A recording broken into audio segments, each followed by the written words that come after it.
All right. So, yes. So now that we got Ben here in the call today, now I can elaborate on why the hell am I doing this? Why the hell am I bringing out the fucking Wii U of all things in 2023, the year of our Lord? And that is because I'm actually just feeling it all comes down to nostalgia, honestly. Because it was roughly about 8 years ago when this game came out. I remember it was early December when this game came out. I got it launch day. And I remember playing it a lot over winter. And so when winter rolled around this year, I kind of felt nostalgic. I was like, oh man, I should revisit this game. I remember having a lot of fun with this game. So I kind of wanted to check it out again. And especially because it has this interesting reputation of being probably one of the biggest Wii U games that has still not made it to the Switch. And because of that, I kind of wanted to check it out. And I wanted to check it out with Ben, because I remember Ben also enjoying the game at the time. It was my first ever Xenoblade game, actually. Yeah, I think that's right. I remember. I went in a great order of games. So far, I've done Xenoblade X, 1, 3, and I haven't played 2. Honestly, that is actually a very interesting path as well. I'm honestly surprised that X didn't even scare you off from like the rest of the games, because, my god, I think X has probably got to be one of the hardest games to get into in general. Yeah. Mm-hmm. I don't know. I mean, like, overall, like, I liked it. I thought it was, I mean, again, I also had no frame of reference, right? So I knew what Xenoblade Chronicles was, generally, because I watched you play it and I saw some videos. But, I mean, I knew X was I liked X a lot because it was a weird game, and it really kept you going, and I thought the story was pretty cool. Mm-hmm. So I was really enjoying it, and then I never got into 2 because I looked at the combat system and I was like, this doesn't make any sense. and then I went into 3 and I was like, okay, now it actually does make sense. I should go back and play 2. Honestly, 2 has the reputation out of being, like, funny enough, even a bit more than X, about doing a poor job of explaining the combat. Yeah. Mm-hmm. Oh. So yeah, and I also, there was this one particular moment that I remember, I think when I was playing Xenoblade Chronicles X on stream. I remember you were in the call with me there, and there was this one moment that sticks out to me always, where I remember I found this one location in the game that I thought was so interesting, and I remember telling you about it, and you were like, huh, interesting. And then dead silence. And then I don't remember that, but that's funny because the wheel goes round. Because when I used to work at my school newspaper, my editor, I would always like crack jokes. She'd be like, "Oh, that's interesting." And it would just give me a deadpan. That's funny. Wow. Okay, so you know what? Everything I experienced during that year was karmic justice for what I did to you 8 years ago. It was so fun. I remember, I think Donnie was in the call. She was also like, she just fucking dropped dead laughing as well. Oh, gosh. Maybe I could even see if I could find that spot on the stream. We'll see. That would be, oh, please do. God. Also, no, we're not playing Amazon. I don't even know why I have an Amazon app, actually, on my fucking Wii U. Oh, wait, no, I remember. Wait, no, I don't actually remember. I'm thinking of a Netflix. I actually remember, I very vividly, I remember using the Netflix app on my Wii U so I could watch the first 2 seasons of Arrow. Yeah. To give you a time frame of there. Oh gosh. So let's see. What I think there was something else I wanted to say before I got into the game. Not Arrow. Yes, Arrow. God.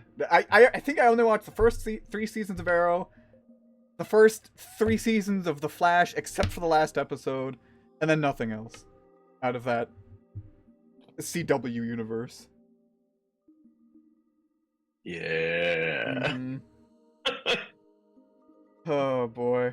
Let's see. Where's my notes? I even wrote up an outline for the stream because I Honestly, I don't know Oh, this why. will be fun. Yeah, I don't know why this game. I just really had the strong urge to do a retrospective stream about this game.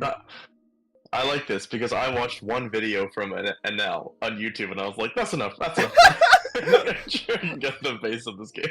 Honestly, I was like, okay, I remember the story beats.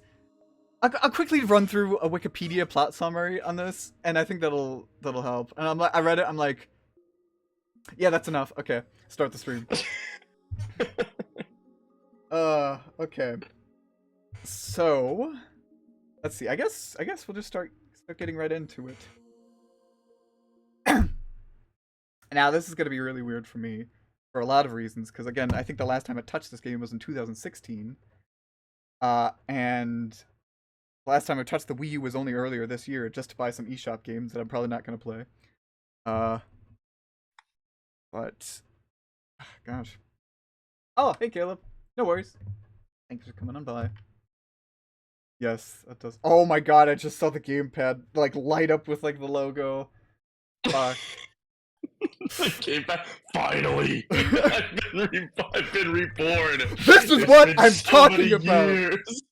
Oh shit, that's right. That's right. The Miiverse service has ended for this game. Miiverse and any software features that make use of Miiverse will no longer be available. Thank you for your interest. Thanks, Xenoblade Chronicles X. Wow. As Miiverse features are unavailable, you will no longer be able to use Blade Reports. Wow. Yeah, if anybody remembers that, actually. Oh gosh. Alright. I'm waiting for the... Jesus, it takes so long just for the title screen to load properly. I can hear the disk drive. Oh my god. There it is. There it is. Are you starting a new game, or are you gonna just go through like an old save file? I'm just going through an old save file. Okay, Because I would make zero progress in this game if I were to start from scratch. Nah, I'm just gonna continue. And what is this? Oh, this is probably like, yeah, this is probably part of the Miiverse service. For those who want, man, I can barely remember this. For those who want an immersive single player, I guess that. Join the squad. Yeah. There's no squad. The whole of NLA is counting on you. Well, the whole of LNA was really banking on Miiverse to live for more than 5 years. I don't know what to tell them. Okay. Just think that somewhere in the world, somewhere out there, there has to be at least one other person playing this game right now. Uh-oh. Oh no. Oh no. Oh no. Oh no. Oh. Oh no, no. Please. What does that mean? Does that mean the save file got corrupted? Oh fuck me. No. Dude. Oh god, I'm not even typing in Wii U, so I hope this picks up. 0, 1, 3. No. Memory corruption. Long-term Nintendo Wii U owners experiencing bricked systems. Okay, wait. May not be up to date. Oh god. Oh. No. What does that... I can't even go... Oh, this was just an entire Wii U issue. Uh-oh. Uh-oh. Okay.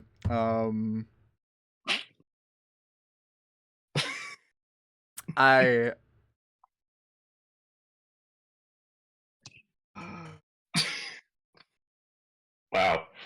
We bricked the Wii U. We just started. I can't believe this. Oh. Okay, This is from wait, hang on. This is an article from The Verge. Oh, this is from earlier this year. Okay. This issue seems whose friend booted up a Wii U system after a long while and got error code 160103 on the gamepad screen. It points to an issue with the onboard memory. Okay. It looks like Wii U owners on forums and Reddit are finding that their systems aren't working anymore, with errors many owners suspect are linked to leaving them sitting unused for a long period. I have exactly been doing that, so... Okay.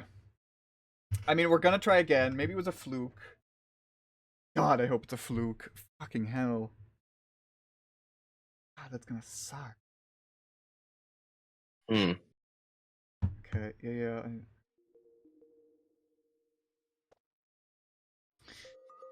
Well, Well, if you want to sell it, this guy on Twitter says he'll buy broken Wii U's, trying to figure out how to solve the issue. And Granted, this was in March, so who knows? He might not need it anymore. the nostalgia's about to fucking die. You brought an old man back to life and gave like 100 grams of sugar.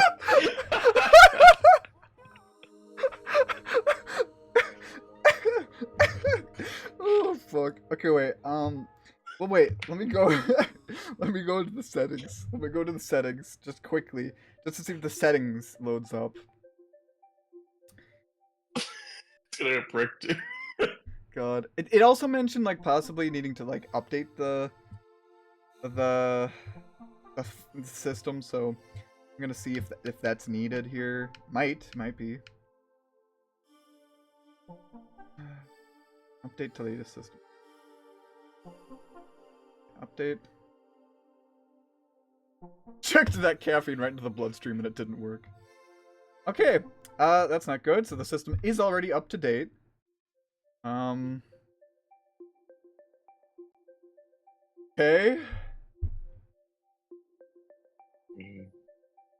Okay.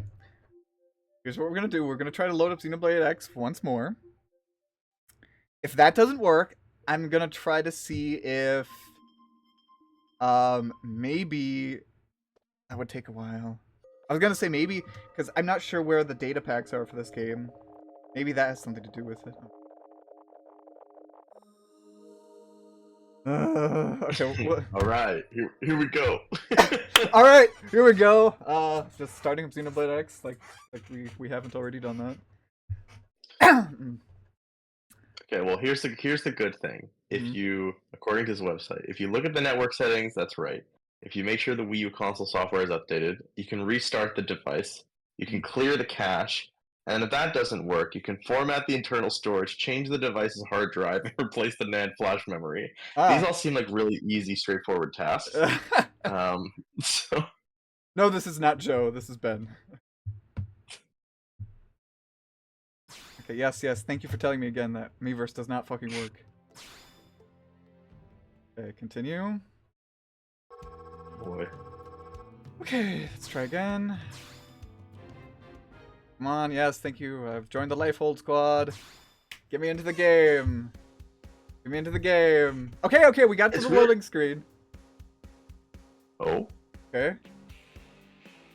It's weird that it works, like, up until... You know what? I'm not gonna jinx it.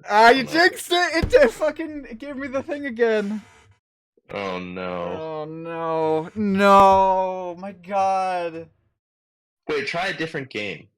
Is it just Xenoblade? Yeah, that's what I'm gonna do. I'm gonna try to see if I can... Oh, I heard the music too. I heard the NLA like do do do do do do. Oh god. I think we found out why Xenoblade X is coming to the Switch. That sucks. I hope this doesn't happen to like the Switch in the future. Well, I mean, it didn't happen with the Wii. I mean, every Wii I've ever seen works, and it's like eons old, right? That's true. That's so... true. Yeah. All copies in existence memory are.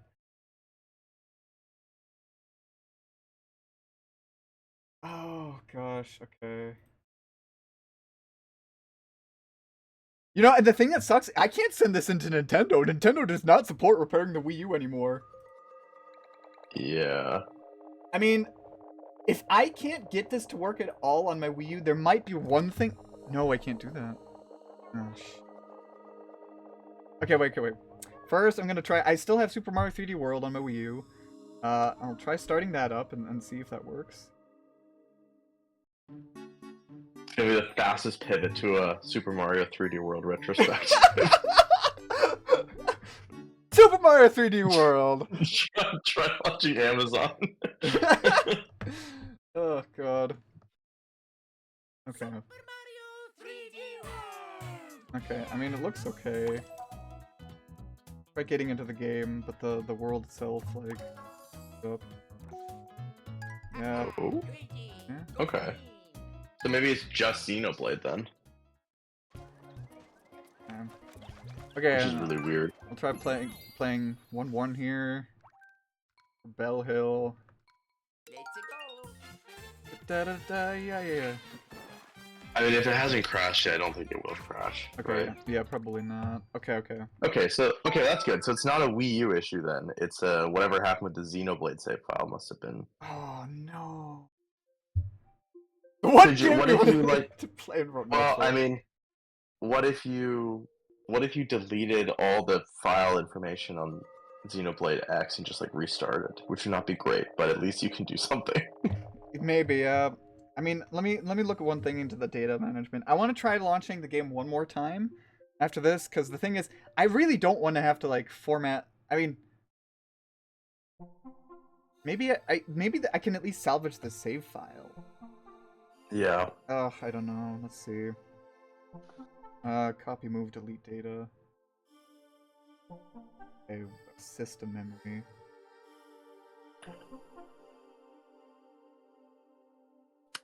Okay.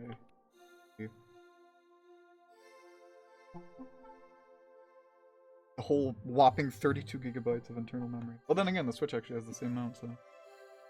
Okay, let's see. Safety.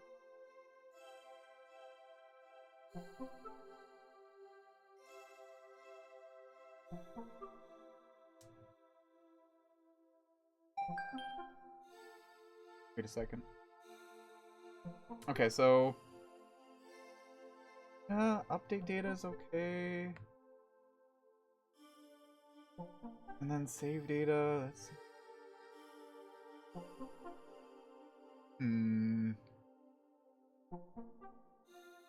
Wait, where's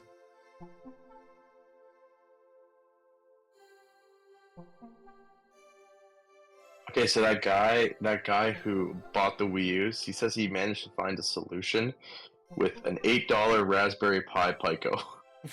Okay. What was the solution? Probably just like getting in there or something.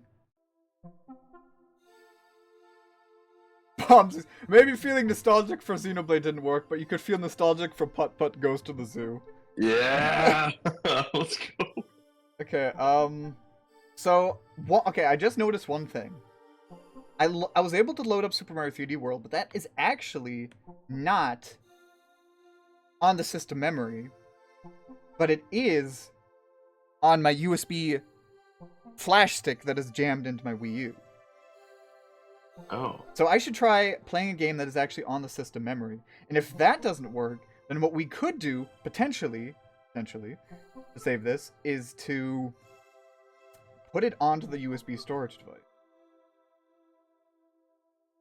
Okay, I am just double checking that. Yes, it is.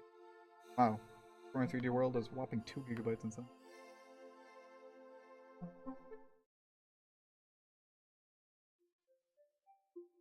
Okay, so what was the game I had? I had there weren't many.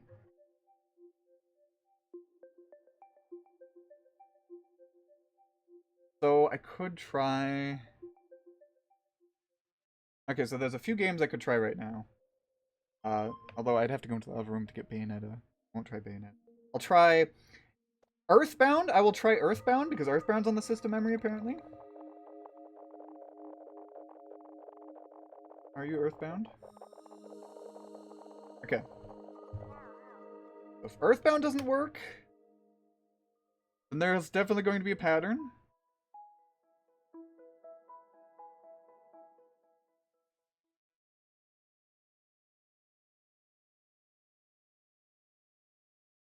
Okay. Wow. Okay. Thanks, game. Let's try resetting the game. The end? Yeah, it's because it's because I literally, that was the last screen you can get in the game. I beat the game and what I got. Okay, Earthbound works. I mean, maybe it's because Xenoblade is such a massive game. Fucking hell. What if those games that you bought last minute last year was the tipping point for the Wii U? Oh my god. That's the thing. There isn't. I don't have any other games that are absurdly as huge as Xenoblade. Like for the Wii U. Like nothing is that big that I own. I think because like the thing is what makes Xenoblade X so big is the data packs that you could get on the eShop. And the thing is, I could technically try deleting the data packs and then just move the regular game data and save data over to the flash drive, and I might do that. But here's the thing. Two things about that. The data packs are basically essential. In fact, for those of you guys who don't know this, the data packs that you could download on the Wii U eShop were essential because you needed those to get the game to load faster. Like, dramatically faster. For some reason, this is the only Wii U game that needed these data packs to actually perform well. And so, certainly, I could delete those. But, I can't get them back because the eShop is closed. Again, I can still move them, but if the data packs are the issue, then if we do end up playing this game, it's not going to be running well. But I would take it. I'm going to try launching the game once more, though. And we'll see. Because maybe it was a fluke. Maybe I just needed to warm it up by launching Earthbound. Give the old man 50 grams of sugar this time. get him up and going. Exactly. Before we inject the cocaine. Oh god. Well, as we push through that, we'll do something else in the meantime. Ethan, what were your thoughts on the Game Awards? Oh boy, I didn't watch them live. I just got the footnotes later. Seemed okay though. What was it like? What was that? What was the winner? Baldur's Gate 3, right? Baldur's Gate 3, yeah. Yeah, I think that deserved it. Most of the discourse that I saw was whether Spider-Man was justified to win 0 awards. Yeah. I mean, the problem is that, it was up against the leading contender of the year, which is Baldur's Gate. Yeah, I mean, honestly, this was a pretty big, year. There was a lot of good competition out there. You know, Baldur's Gate 3, Tears of the Kingdom. Hell, I would even argue Resident Evil 4 remake was pretty damn good. Alan Wake 2 got some pretty damn solid reviews. So, I think it's it kind of makes sense that it didn't get anything. Because it was just such a stacked year. Yeah. I mean, I am a little sad that Spider-Man 2 didn't win anything, though. Because I think it deserved at least something. Yeah. My good friend Bill Clinton was not mentioned. -7 out of 800. He almost made it. He made it into the room, and they gave him a restraining order. So he tried. Not for nothing. Not for nothing. Oh, wait. No! It looked like it loaded further there. But I think shit sucks. Okay. Then I'll have to try to see if I can move it over to the USB drive.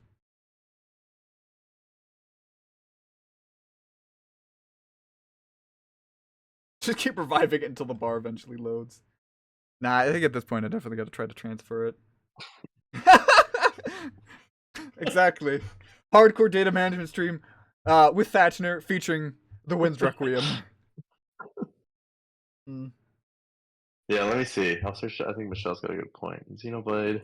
Oh, okay, yeah. Chronicles X error code Wii U. Damn, thanks for putting on that.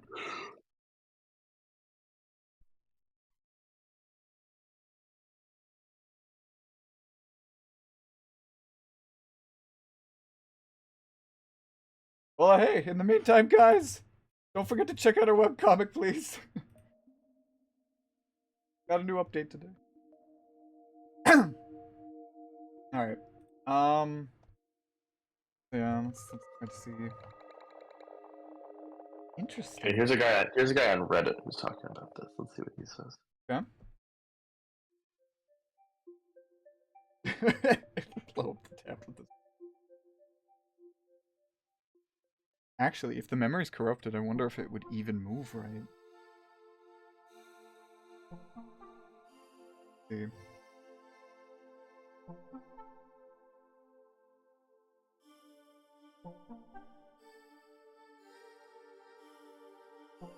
Okay, well, this guy gets an error code at the same place as you do. Okay. Other games seem to work, but Xenoblade X gets this error almost every time. Weirdly enough, sometimes I get it to work and play for half an hour or so until I hear a weird noise from the Wii U and this error appears. Oh my god, a weird noise. Huh. Okay, well, once...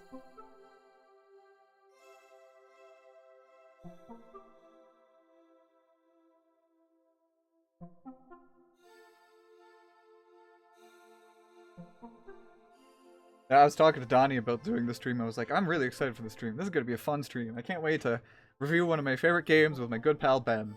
And I can't wait to tell Donnie. Couldn't do shit. You're using this through a physical disc, right? Yeah. Mm-hmm. So this guy's talking about the disc drive. So it's possible to be the disc drive is cracked because I assume that all the other games you picked were Digital. Were digital. So I wonder if just your disc drive is dead. Oh, God, if that's... honestly, that's not much better if that's the case. That means I literally couldn't play it, and I can't play it at all because, the eShop's closed. Okay, but if you move the save file and the game file over to the flash drive, wouldn't that then make it a digital game? Mm-mm. I mean... I'm not a tech guy, so just that was the dumbest question somebody could have asked. I understand where you're coming from. Unfortunately, no, because the save data is I can move the save data over and I can move the data packs over, but the actual game content would be all on the disc. Because basically the save data is just like the various variables that say like, okay, you've completed this in the game, and then the data packs are what ensures like, okay, things can run better. But the actual game is all on the disc. And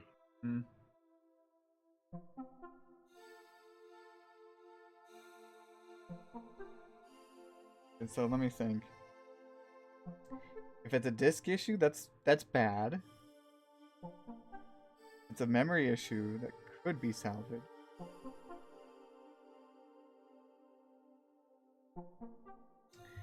Do you have another game? You have another game on disc that you could throw in there and test that? Because then that would. You know what? I did.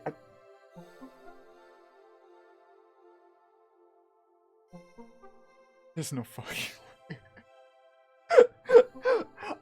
What? I have a backup. I might have a backup plan. No. I do. I do have. I mean, the thing is, I have a Wii disc on hand. I have a Wii disc on hand, and I tried that. I actually do remember earlier this year I had tried running a Wii disc on my Wii U, and that worked. That worked fine. Okay. The thing is, if this Xenoblade thing doesn't work, I might switch to a different retrospective stream. And which one? Which one? I don't want to say anything. I can't say anything, because I don't want to get anyone's hopes up, in case like this does suddenly magically work. No, it's not Meme Run. It's not Meme Run. Okay. Oh well, in that case, I'm gonna head out. No. Okay, wait. Let me see here. Let me free up some space on the thing and flash drive. Then I'm gonna try to see if I can move the data packs and the save data over to the flash drive. Oh my god, if that... honestly, I was thinking if Xenoblade X ever got re-released for the Switch or whatever next platform is gonna come out, I was thinking I was actually gonna pass on that. Because I already have it, and I can play it whenever I want, and I like it, but, like, it's a little bit of a hard game to play through. But now, I fucking basically would have to buy it again, because it won't fucking work. They're cheating. Nintendo's a genius. They brick the system and force you to buy it. Oh, God. Oh.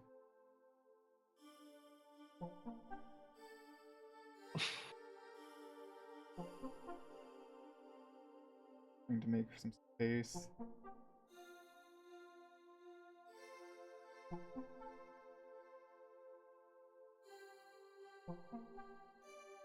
Do not tell me that just deleting is gonna take 30 minutes. Okay, okay. Good.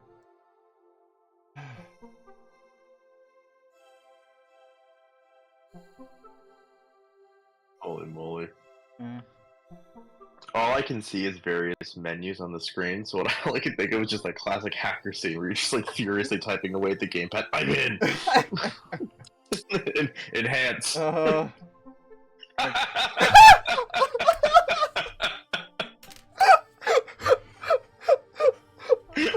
Bumsies!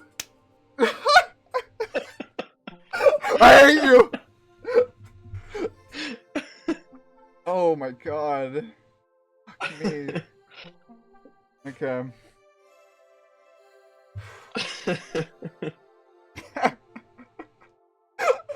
Oh my god. Alright, I'm trying. Frost.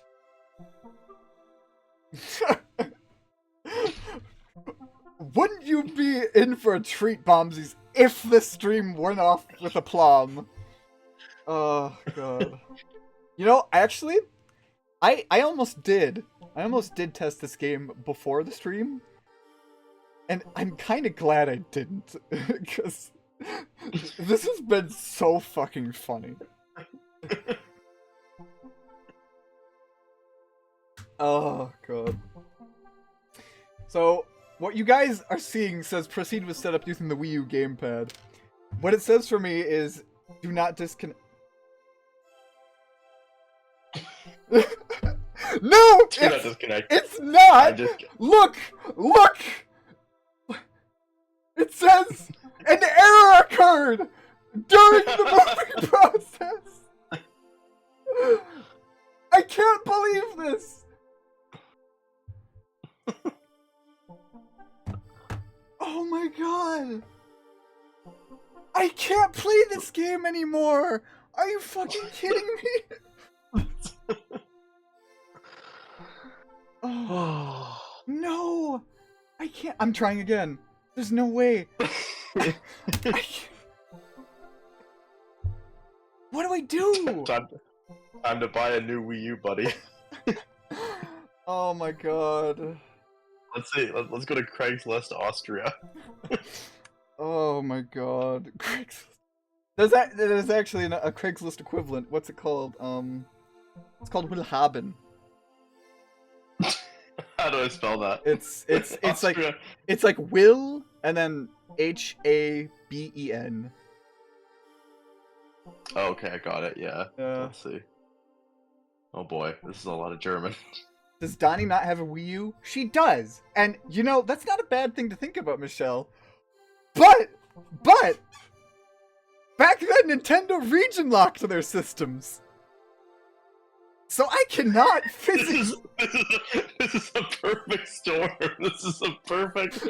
Every option is not possible. Yeah. Oh my god. This is incredible. Oh, god. Oh wait, and that means you wouldn't even be able to buy... Oh, you have to buy a Wii U. But then you wouldn't be able to play the Xenoblade Chronicles X, the copy that you have. Because it's region locked. Literally, my only hope would be like...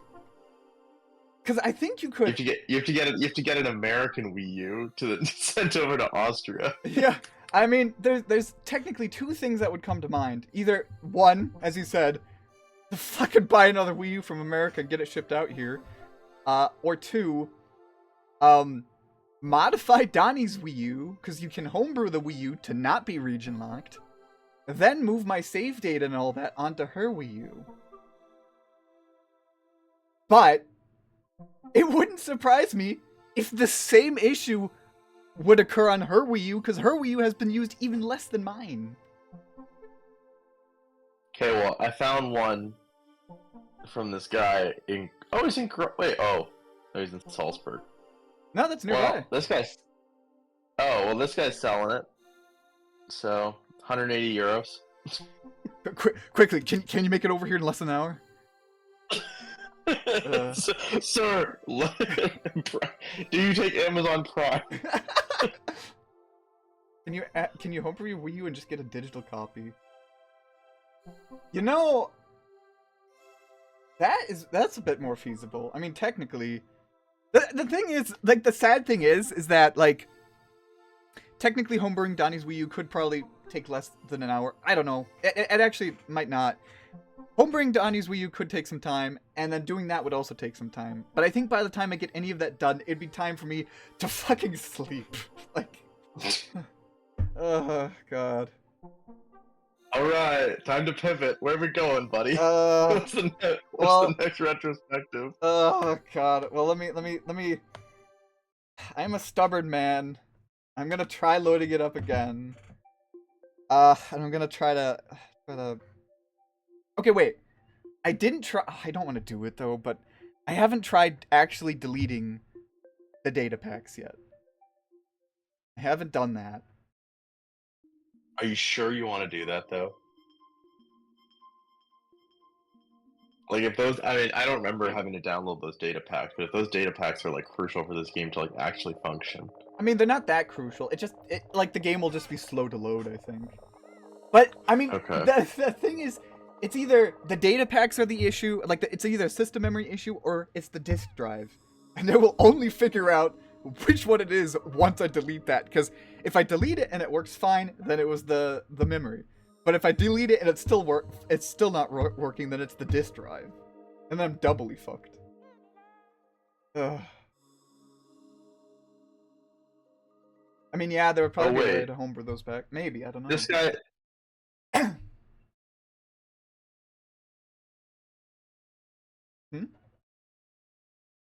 This guy on Reddit says, you don't need to worry about re-downloading games for the foreseeable future, including the Xenoblade X data packs. They're keeping the download servers up for a long time after they stop purchase. Even the Wii re-download service is still up, according to the Nintendo support website. Oh, thank God. Okay, I thought you couldn't re-download them anymore. Okay, so since I've already downloaded them, I can re-download them at least. So there is no harm in trying to delete them and then trying still. Even after March 27, and for the foreseeable future, it will still be possible to re-download games and DLC, receive software updates, and enjoy online play on Wii U and Nintendo 3DS family of systems. Thank you for reading that part as well about the Wii U and 3DS family systems. Okay, but that's good. Thank you for looking that up. Really, thank you. In fact, thank you for looking up these, like, Reddit threads.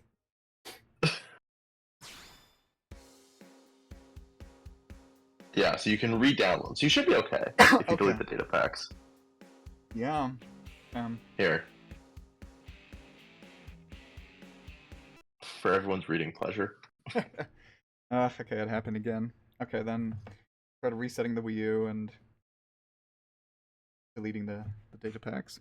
If I can, I'm actually worried that, like, it won't allow me to delete it if it's corrupted. Oh. Yeah, we'll see. We'll see. God damn it. Alright, yeah, that's from straight from the horse's mouth. Jesus Christ. Almost an hour in and no game.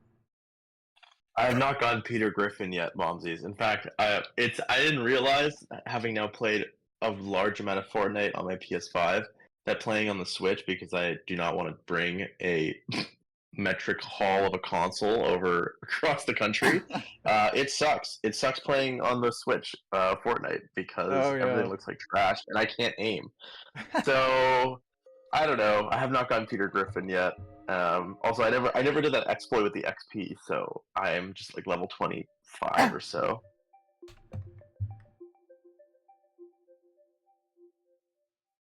Dude, it's so funny. But I would like Peter Griffin. That's so funny to hear. Did you get Peter Griffin yet? Just out of context. Okay, so let's see. I'm in my system memory.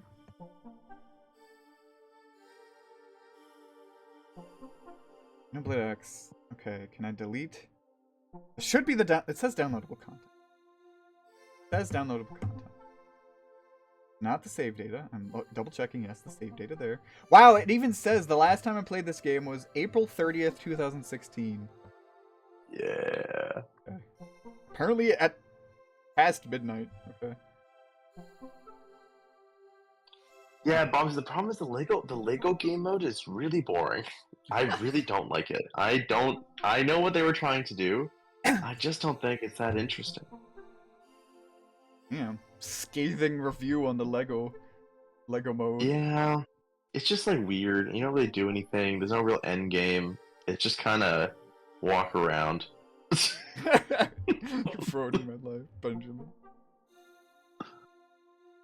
I'm deleting it. Swear to God, if it gives me an error while deleting, I'm gonna scream.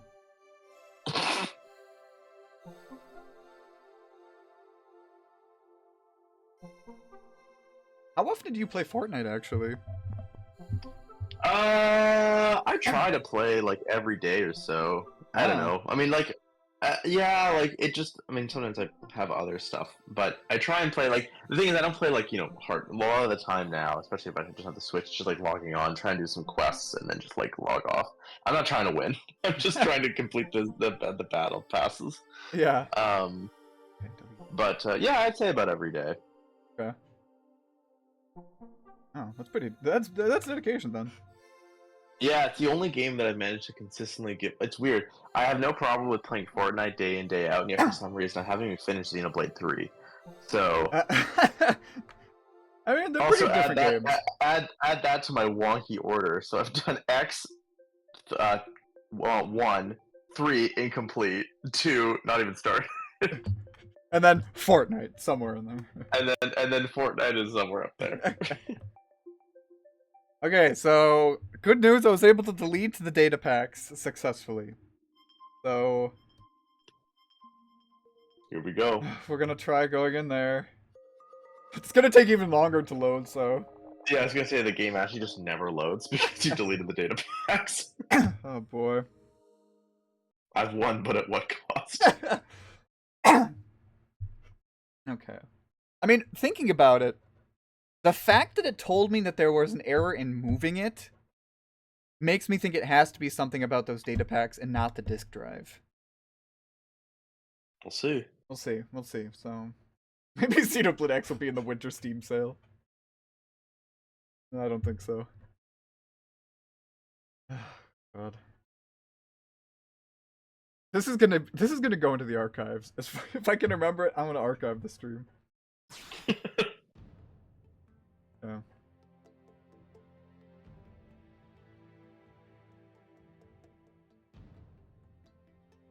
Okay. Okay, continue. Cut a little first. Okay. Everybody have your fingers crossed.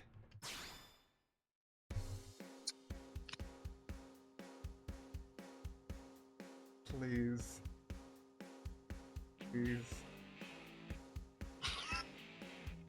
Oh, this is really slow. Yeah. Please. Please. It's making more progress than last time, even if it is piss slow. Please. Keep going.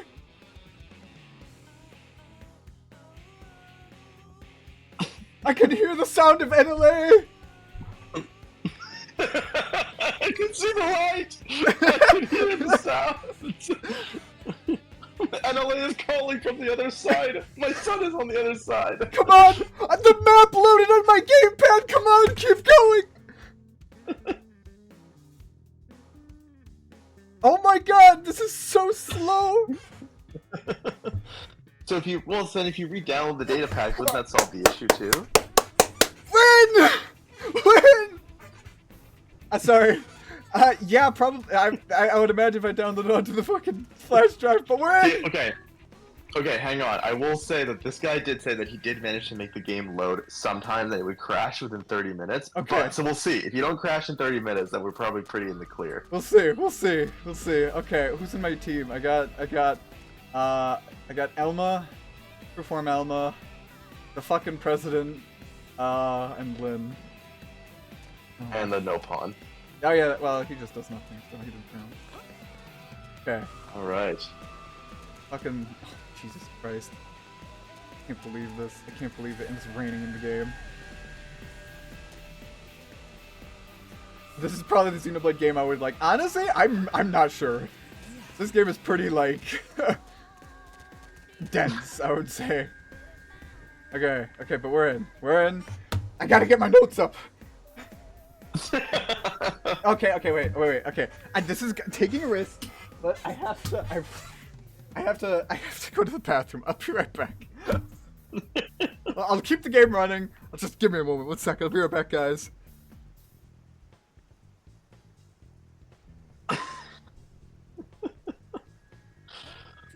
Alright, guys. It's just me. How funny would it be if this thing congratulates in the toilet?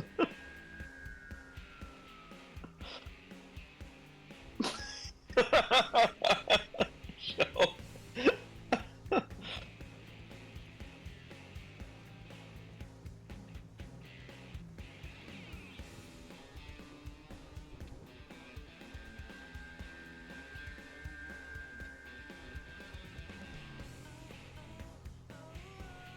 I didn't realize, like, the music is so, like, weirdly powerful.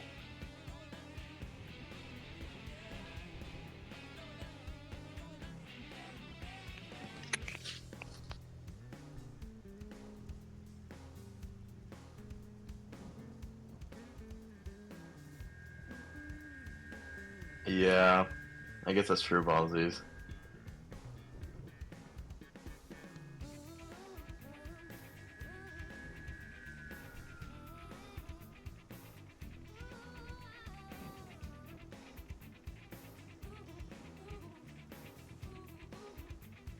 Oh, he's back! Okay. We're here. Alright, 1 second.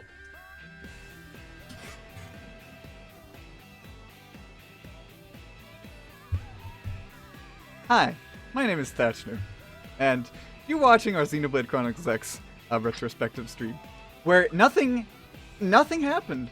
Everything is okay. We are just starting the stream. We're gonna get right into it now, shall we? Ben was saying Ben. I was saying how funny it would be if the game crashed like Ross. Honestly, I was like, oh god, please don't happen. Please don't do that. Okay, so here we are, in fucking this game. Okay, how do you zoom out the camera? I remember, I can definitely remember this. At the end of my Xenoblade Chronicles X playthrough, I remember complaining throughout most of the game that I wish you could adjust the camera, and I remember learning that you could adjust the camera literally right before the final boss. Oh, there you go. Well, that's good. At least it gave it to you. Yeah. Oh, God. Okay. Not good. We're in the residential district, Ishmael Hills is apparently what it's called. God. Alright. This is a blast of the past. Yeah. God, I definitely feel like the frame rate is much slower, though. I was gonna say that. I was gonna say that, too. It looks not as, like, smooth. I mean, as I remember it I being. could be wrong. I could definitely be wrong, because, I mean, who knows with Wii U games of 2015, but... Okay. So, here we are. Where to start? So, okay. I guess the first thing I wanted to get into was talking about our overall thoughts on the game. I guess we kind of already did that before, but I still want to hear from you, Ben. Like, again, like what are your overall thoughts on this game? Overall, I liked it. I liked it a lot. I mean, I don't think it was, like, amazing. But I think it was really good. And I mean, for the Wii U, like, this is a pretty like masterful sort of example of what the Wii U could do if they really tried to push it. Yeah. I thought, like, I mean, I don't know if hard to go through. Like, I thought the gameplay was good. I mean, it was just like, you know, the old gameplay of Xenoblade Chronicles 1, so it was easy to, like, understand after a while.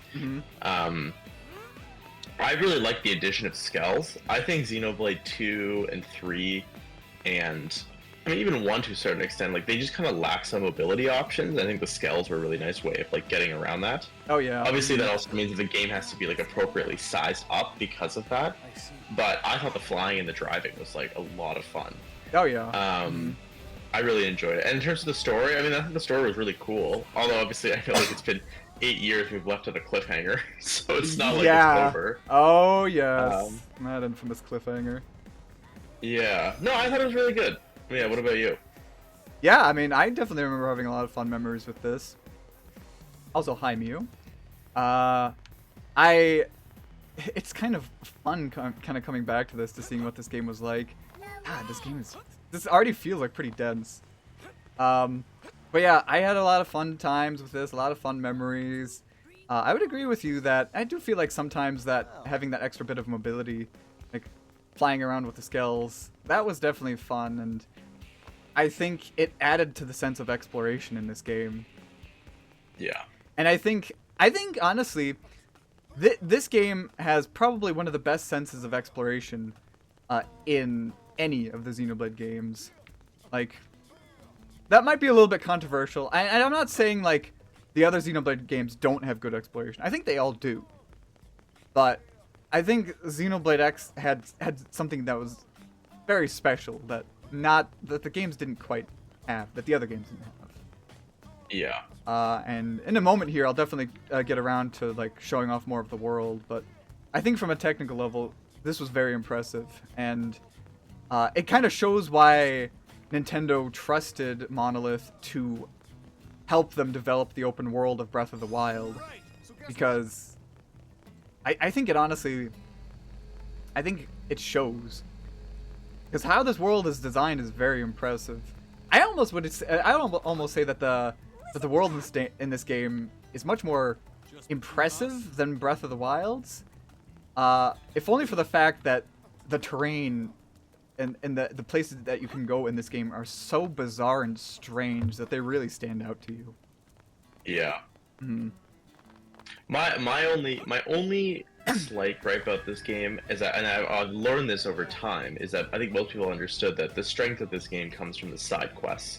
In that apparently that's where the story or the world kind of really gets fleshed out. Like the main story is obviously like a story, yeah. But from what I've understood, like a lot of the cool stuff comes from these side quests. I am someone who always says to themselves, I will do the side quests, and then I don't do them. So I feel like I've missed out a lot on this game without even knowing about it, because I didn't realize that was what they meant. Mm-hmm. But I remember some of the side quests that I did do were fun. I'm trying to think of like some that were really notable. There's one that always stands out to me. I mean, technically two, but there's one that stands out to me for being particularly really messed up. And I want to know if you'll remember it by me naming it, but it's called the Biono Plant Tragedy. No. Okay. Shall I explain it for you then? Oh, please do. This sounds wonderful. So, and this will be spoilers for the side quest if anybody cares, just giving you guys a heads up, but, also, let me know how the audio sounds, to those in the chat. Hope it sounds good. But basically, this side quest, it takes place in Primordia, and you go to this one, this water treatment plant that they've already set up in Primordia in order to help distribute like fresh water to the people of this world. Mm-hmm. And you get sent there because an employee had a complaint with some of her coworkers. So you go talk to her coworkers to see what's going on. And when you get there, you realize something's wrong. When you first get there, there's these monsters that attack some of the people that are there, and they ask for your help. And when you talk to them, then after you fight the monsters, they say that like some of their other crew went missing. And as you like talk to like some of them further, like they'll realize that the monsters that you attacked were actually some of the people that worked at that plant. And it turns out that the water that they've been testing and drinking there has been infected with some sort of virus that is turning them all into these monsters that you just have to kill. Oh my god. Yeah, and you don't realize that. It gets to a point where because they think that drinking the water is the issue, but then somebody leaves to go take a shower, and then when you go back and check on them, they've turned into a monster themselves. So it's not just drinking the water, it's just being in contact with this water will turn you into a monster. And the side quest ends with you basically having to kill all of the coworkers that have been transformed into monsters. Jesus. Yeah. Apologies, that rocks. Yeah. And then so you go back to report all of this to the person that complained to them. And then they just feel like awful, you know? They just like feel like they have this like survivor's guilt. But that's where the side quest ends, basically. Oh my god. Yeah. Mm-hmm. Jesus. So, yeah. Okay. It's pretty fucked up. That's not the only fucked up one either. I just remember there was one where, another spoiler. There's another side quest where you have to like deal with this one person, that seems to be going rogue in a certain way. Oh, thank you for redeeming me to drink from the mustard bottle after that. But yeah, you deal with this one rogue Blade member who seems to be having an issue with getting along with the aliens that have started to join in New LA. Well, one of the races is the Manon, one of which is actually right here. And they join NLA because they want to break off from being a member of the Ganglion Alliance, who is the main villainous alliance of this game. Yeah. And in this side quest, you talk to this guy, and he tries to get along with them, and you get to a point where you feel like he's starting to get better about it. But then, like, one of his members says he's lost it. He's completely lost it, and you find him again later on the edge of a cliff, and he's led like 5 or so Manon at gunpoint to the edge of a cliff. Oh, I do remember this one. Yeah. And yeah, it turns out he just started killing some of the Manon. And if you don't intervene, he will keep killing the Manon. Because I remember there's like you can have a choice pop up. It's either intervene or wait and see what happens. And if you wait and see what happens, he kills. He keeps killing. And yeah, then eventually I don't know if he. I feel like he throws himself off the cliff then after that and dies, or you apprehend him. I'm not sure. See, okay, this is the one thing that I noticed about this game as I kind of think about it, because and this sounds it's kind of feels like this whole game was built around like what Japan thinks American culture is like. And so they were like you have Xenoblade 1, 2, and 3, right? Where it's like, oh hey, man, we're rich and we hang out in Colony 9 and we shoot little rifles with healing bullets. Then you get to Xenoblade X, you're like, we're Americans in New LA. We've got scales and guns and we have racism in our little town. I know. It's a tonal difference, I noticed. Yeah, like that side quest is one example, right? Like, there's no single side quest in Xenoblade 1, 2, 3, as far as I'm aware, where it's like, I hate a group of people and I'm trying to kill them. Yeah, I think, what was it? Also, I'm fast traveling. I hope that doesn't break anything. I mean, Xenoblade 3 kind of deals with that. Because with Xenoblade 3, there's kind of like this whole angle of like, the other colony members that you kind of have to like... well, wait. How far along are you in Xenoblade 3? I know how the story ends. Okay. Well, then. I mean, with Xenoblade 3, it's kind of like you have to deal with these other colonies that are also trying to kill you. Yeah. And I don't know. I think there's definitely some like commentary that could be taken away from there. Yeah. Well, but the thing is, those colonies are brainwashed, right? So it's kind of like the boogeyman, right? Of like, oh, they're not really in control, right? Like they're bound by the clock. That's true. I mean, this one is like, I of my own free choice, I choose to discriminate. Yeah. I mean, I guess that's kind of like true in some places and true and not true in others, because there are some places where it's like, it's more like, in some instances they're not brainwashed, but they do fight to kill because that's what they have to do in order to survive. So, I guess, yeah, it's not so much the same angle with the Manon side quest in this case. In Xenoblade 3, there's definitely more of a, like, no one's in the right here. Whereas in this case, with this side quest, it's like, yeah, that guy's clearly an asshole. Also, yeah, I'm just walking around in my mech right now. Let's see. I think before I wanted to get into the exploring, though. Oh god, I can hear my Wii U really chugging there. Actually, now let's get a little bit into the exploring because I want to fly around in my mech. God damn it! All right, here we go. This is probably one of the most interesting things about this game, and that really sets it apart from the others. Oh god.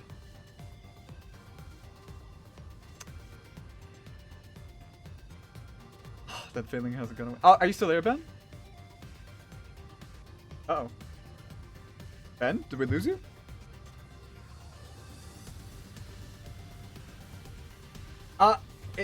I can't hear you, but I can't hear you. I don't know. Did you say something really quick? It's not coming through actually. Wait, one second. Hello? Hello? Okay, I can hear you now. Oh, there we go. That was weird. Yeah, I didn't change anything. All I did was words. Huh. Not sure. Oh, sorry. What were you saying though? Before you got cut off. I was just like, oh, yeah. I was like, whoa. I think that's the thing. Is like the flying and the movement is just really interesting to me, and I think it also unlocks like a level of depth to the game, especially in its tyrants. Yeah. Oh yeah. The other just don't have like you know, I know like the Telethia boss fight, the super tyrant, and then God. you know, there's that big like flying fortress in the ganglion area. Oh my like, god. Those yes. Those are all possible because you have access to the mechs, and if you're stuck to ground-based combat in Xenoblade 1, 2, and 3, there's a limit to how much you can push the bosses to be. Yeah, that's true. And so I think that's one of the greatest strengths. I think the mechs were a really good idea, and I would hope that they have something similar, maybe in like Xenoblade 4. Assuming they make a Xenoblade 4, but I assume they will with like a new story. Yeah, I think they're definitely gonna make there's no way in hell they're not gonna make another new Xeno game. I think. Yeah. Okay, so let's see. Yeah, so we're gonna venture outside of New LA. So there is this thing I have about this game, and I don't know if anybody else has this. This game, sometimes it scares me. And when I say it scares me, I mean sometimes when you're just flying around, you're just doing your own thing, a giant fuck-off monster will come up and will fucking scare the shit out of you. Oh god, like that. Almost. I don't know if you ever felt the same thing, Ben. Oh, like the big... Yeah, sometimes. I mean, the thing that I like, though, is that they made a lot of the tyrants mostly and the big monsters mostly pretty, like... They just do nothing, and they just kind of sit there. But yes, I do remember there were a couple where I like got super spooked. Yeah, this game kind of scares me in a way I think no other game has, because, and this actually ties into something I want to talk about specifically about this game, because this game does a really good job of making you feel like you are completely dwarfed by this mass of creatures. Yeah.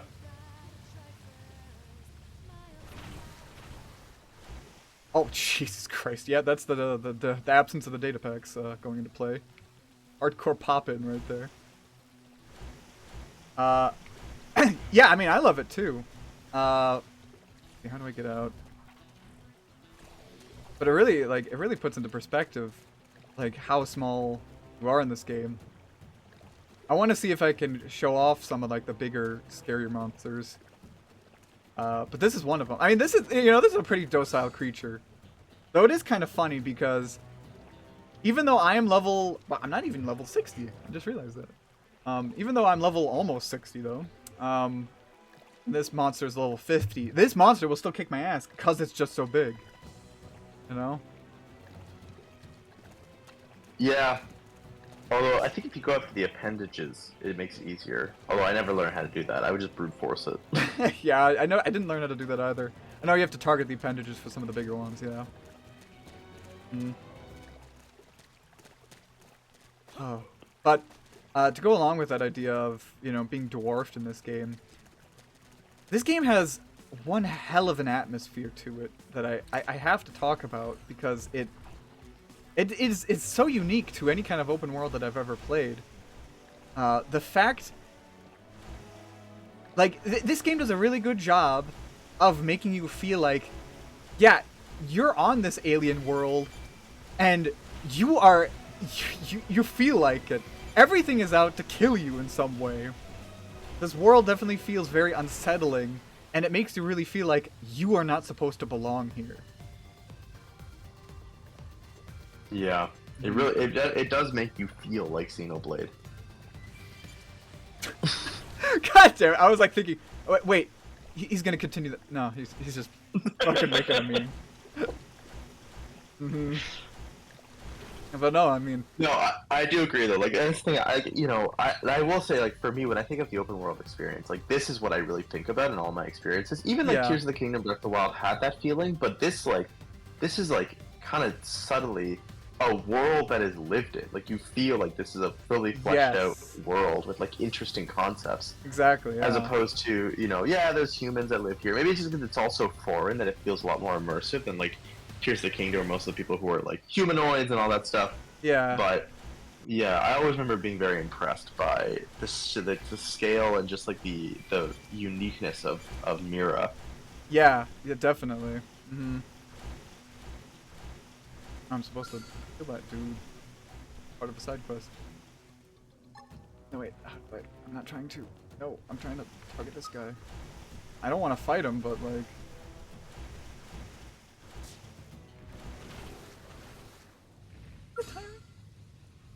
No, I don't think so. No. No. I would tell you. I think isn't it L or R, I think, to change the reticle? Let's see. Target?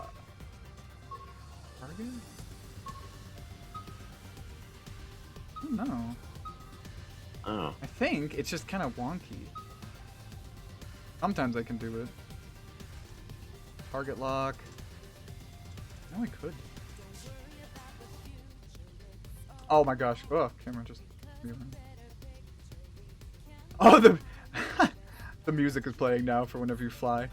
That is one thing that always did grind on my gears. The fact that, like, every time you leap up into the sky just to fly around, the music keeps... It'll shift, and then you touch down, it shifts again. You go up, it shifts again. Just constantly. You gotta get into a battle so you can hear the battle music. Gosh, yeah. Am I all alone? I need a bigger gun. I need a bigger gun. Someone help. Gosh, actually, yeah. Let's actually see if I can remember how to play this game. Let's start with like a small monster.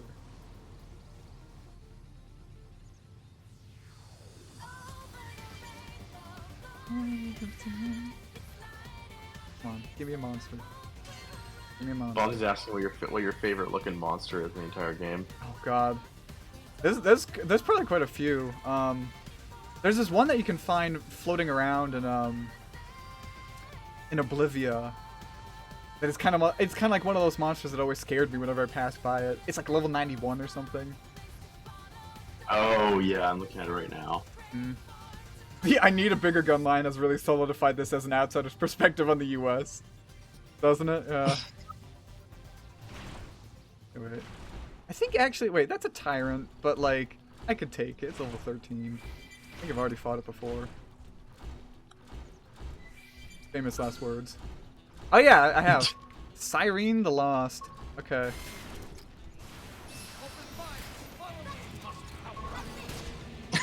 This feels like this is mean. This is like hydrogen bomb versus coughing baby. Yeah, it actually really was. Oh shit. Okay, I didn't want it to go that short. But you guys did get to at least hear. Oh, I do want to mention this. This game has one of my favorite songs in a video game, and it's the tyrant theme that plays every time you fight it. Wait, let me search this up on SoundCloud. It's called Uncontrollable. It's To me, it's so good. Oh yeah. Hmm. Oh, did I just accidentally? Yeah, I didn't know you could do that. You can just fucking like take out some enemies just by stepping over them if they're small enough. Oh my god. That's funny. I'm not interested in fighting them.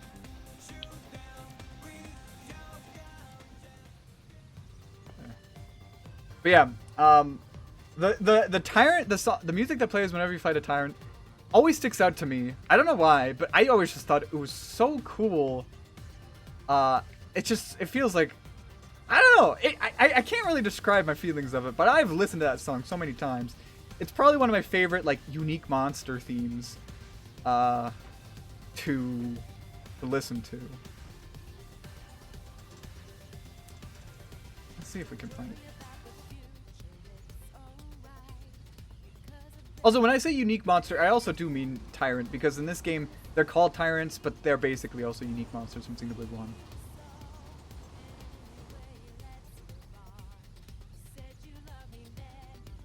Actually, when you're flying in the scale, it really... The world feels so small when you're flying around.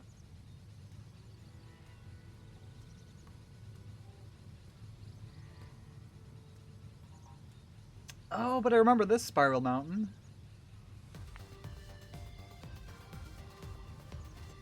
It's just so big. That's what I find so amazing. Hmm? Oh, the world? Yeah, like Yeah. I'm like, now that I'm seeing it again, I'm like, God, this place is huge. Yeah. Oh no! Can't see it so well from here now because I don't have the data packs, I think. I wonder, I have to imagine that's probably because of the data packs. I remember that with the data packs installed, I'm pretty sure you could see like the Sylvalum orb from here. That's what I'm trying to look at. But it doesn't seem like you can do that without them.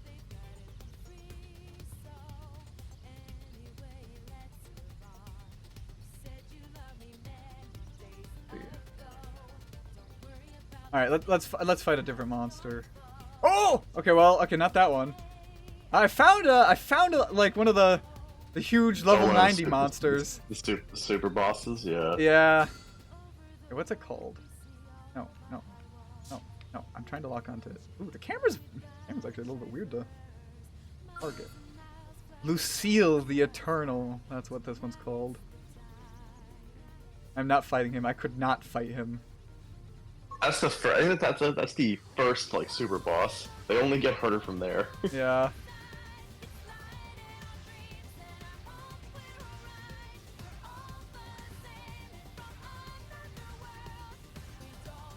Do I try to fight one of the dinosaurs? Just one of the regular dinosaurs? You're level 50. You're fine.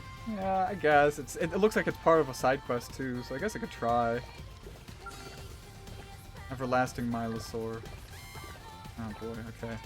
So let's see. I have never figured out, I will say this, I never figured out scale combat. Yeah, neither did I. Okay, so let's see. Grants melee attack up. Deals ether damage. Inflicts fatigue. What do any of these mean? Deals gravity damage. Inflicts stagger. I don't know! Hit him with Breaker Crush. Breaker Crush, alright. Here we go. Oh, okay, wait, okay. Okay. Oh, he swung with the tail. He did the tails. I just got launched. Okay. Oh, fuck, I forgot. I can't. Somebody's already down? What? Oh my god. Oh god. Oh, I'm in the cockpit. I forgot that happens. What does that do? Oh, I think it's like overdrive. Or like it helps. Jeez, I don't remember. I think you're right. Uh-oh, this is gonna hurt. Oh! Okay. How do I get healed? How does healing work in this game? I don't know how anything works in this game. Okay, this was glowing, so I think I'm gonna press this. Okay. I'm not doing too good. Please? Uh-oh. My mech. Well, Elma seems to be having. Elma's having the time of her life. I'm not. My mech just exploded. All right, now hit him with your other gun. Okay.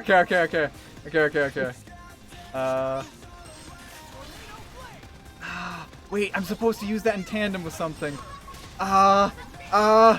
Inflicts taunt? Why do I have taunt? I'm pretty sure I'm not a tank. Oh god, this font is so tiny to read. I don't know what this... I don't know anymore. Oh, I am almost dead. Okay. Oh, I did something cool. I'm dead. Well... Oh, and so did Nagi. And, Is Elma just not gonna help? I don't know. Elma, what are you doing? How do you even revive people? I can't even remember. I think you have to use it's the green bar next to the names. You have to, I think it's supposed to like 3,000 to revive somebody. Okay. I think morale level might also affect that. Okay, well, that did not work, fellas. I'm sorry. I did. You needed a bigger gun. I needed a bigger gun. Oh, wait, I think I just remembered something. I don't think I get my skill back now. You have to go back. You have to go back and retrieve it? No, it's that and it's okay. Let's pause. But that's not really a good pause. Map? God, I can't remember. The thing is, when your skill actually, like, dies, when it loses its health, you have to go back somewhere, and you have to tap into your skill insurance, and they retrieve it for you. But I remember this is actually what caused me to stop playing the game. After a certain point, after you wreck your mech several times, they will not give it back to you. It's just gone. And I think that was the last time I could have used it. And if that's the case, that ain't good, fellas. Hang on, I was gonna pick up my food. I'll be right back. Okay. Mm-hmm. Oh boy.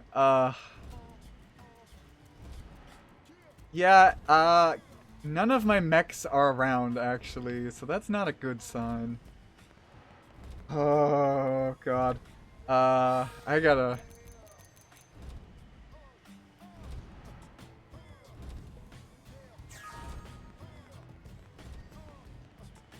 Fucking hell. Pretty cool retrospective, sucks that Ethan died. Rip his toenail off, clearly that will hurt him more in the long run, Oh my god. That's right, I forgot. Okay. Oh boy.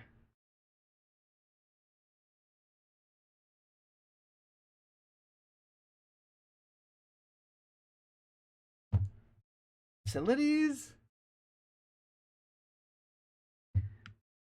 Oh god. Armory Alley, Shop Terminal. Blade Barracks. Okay. Carmine, I don't think you're wrong. I think that's actually exactly what the retrospective was probably teaching you right to do. Yeah, probably. Oh gosh. Okay. Skills, management, and gear. I'm actually looking into the manual for this because I cannot remember any of this. Okay. Writing a skill. Okay, no. That's... Oh, it even says skills will damage small enemies simply by touching them.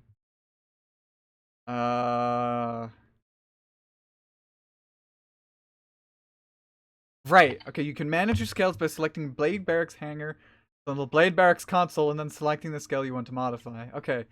Blade Barracks Hangar from the... Okay, I gotta figure out how to get to the Blade Barracks. I think you were just there actually in the beginning when you loaded into the game. You're actually pretty close to it. I think so.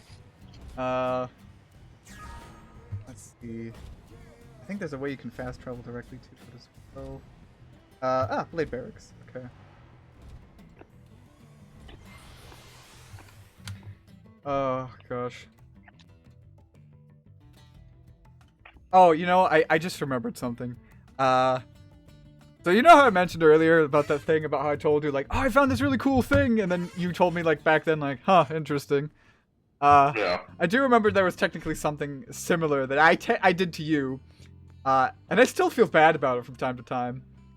And that was something that we can actually check out here. Where is it? Where is it? Check. So you can get hollow figures that you can display in your barracks. Like I have that tattoo over there. And there's this one figure of a particular character. And let's see if I can find him. Dear fucking god. Maybe this one's actually just for weapons.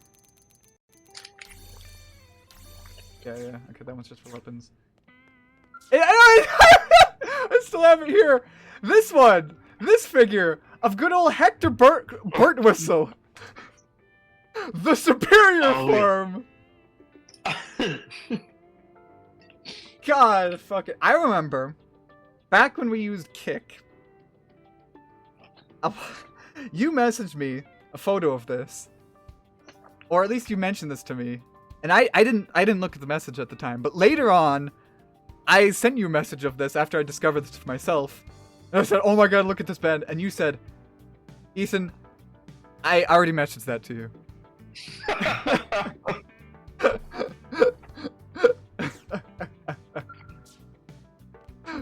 So we're even. Yeah, I was like, yeah, we're even. Oh my gosh. Okay. Damn, what's that one? Hold up. That was That was. yeah, that was What was it? What's her name? Goetia. This one you get from like a soldier who apparently had the hots for her. Painful existence. Damn, he's just like me for real. Okay, so let's see. Check. The barracks hangar. So this is where I can check to see if my skell's gone. Oh, okay. No. We're good, fellas. My insurance helps repair my loss. Wait, this isn't the same one. Wait. No, is it? No. Wait. Did I call this one? There's no way I named all of these. Well, yours is called yogurt. So... What? Oh, that's because that's because it looked like yogurt. Okay. Why did I don't remember. Okay, these have to be provided by the game, I think. I think some of these characters came with like their own skills. But why are some of them like all I remember about skells is there's one specific weapon you can put on your skell, which is basically like a souped out railgun, and it just like OHKOs most enemies if you just like let it load up for a bit. Oh wow, okay. Yeah, so I just did that, and that's how I power leveled through like most of the mid game. Let's see. Change gear. I didn't put on a weapon for that?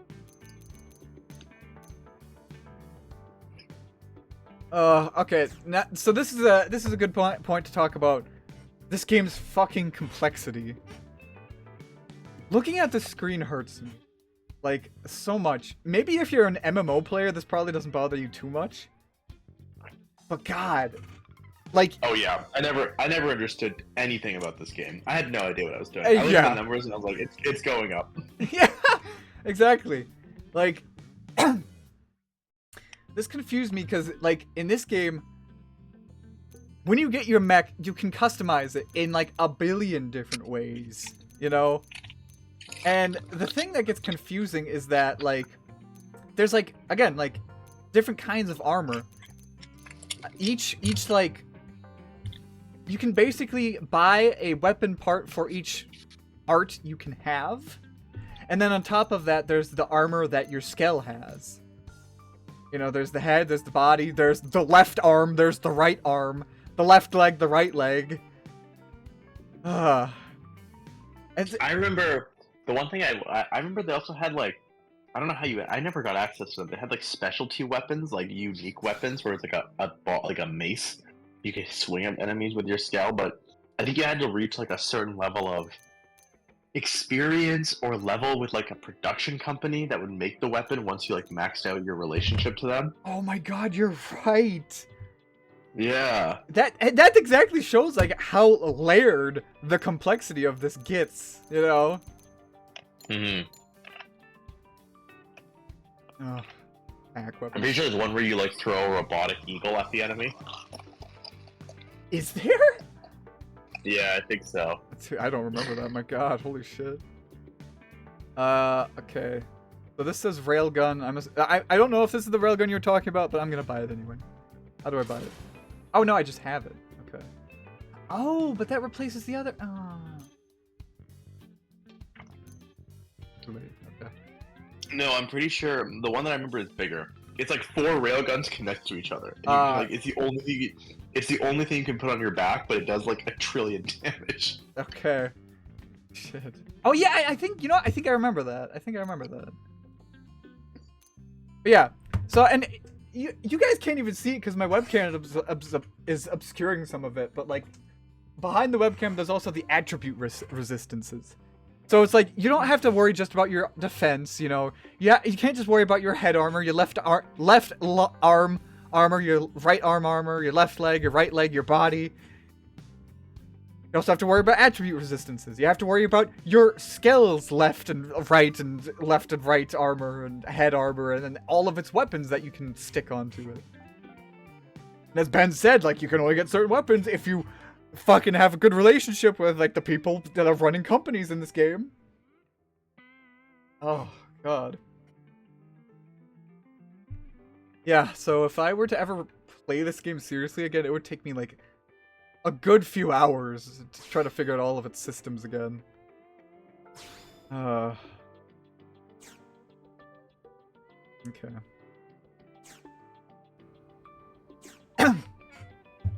Alright, so that's that. Let's try to get back outside again. And as I fast travel, let's look at the next thing. Well, I guess actually, I wanted to ask you about more specifically your thoughts on the story.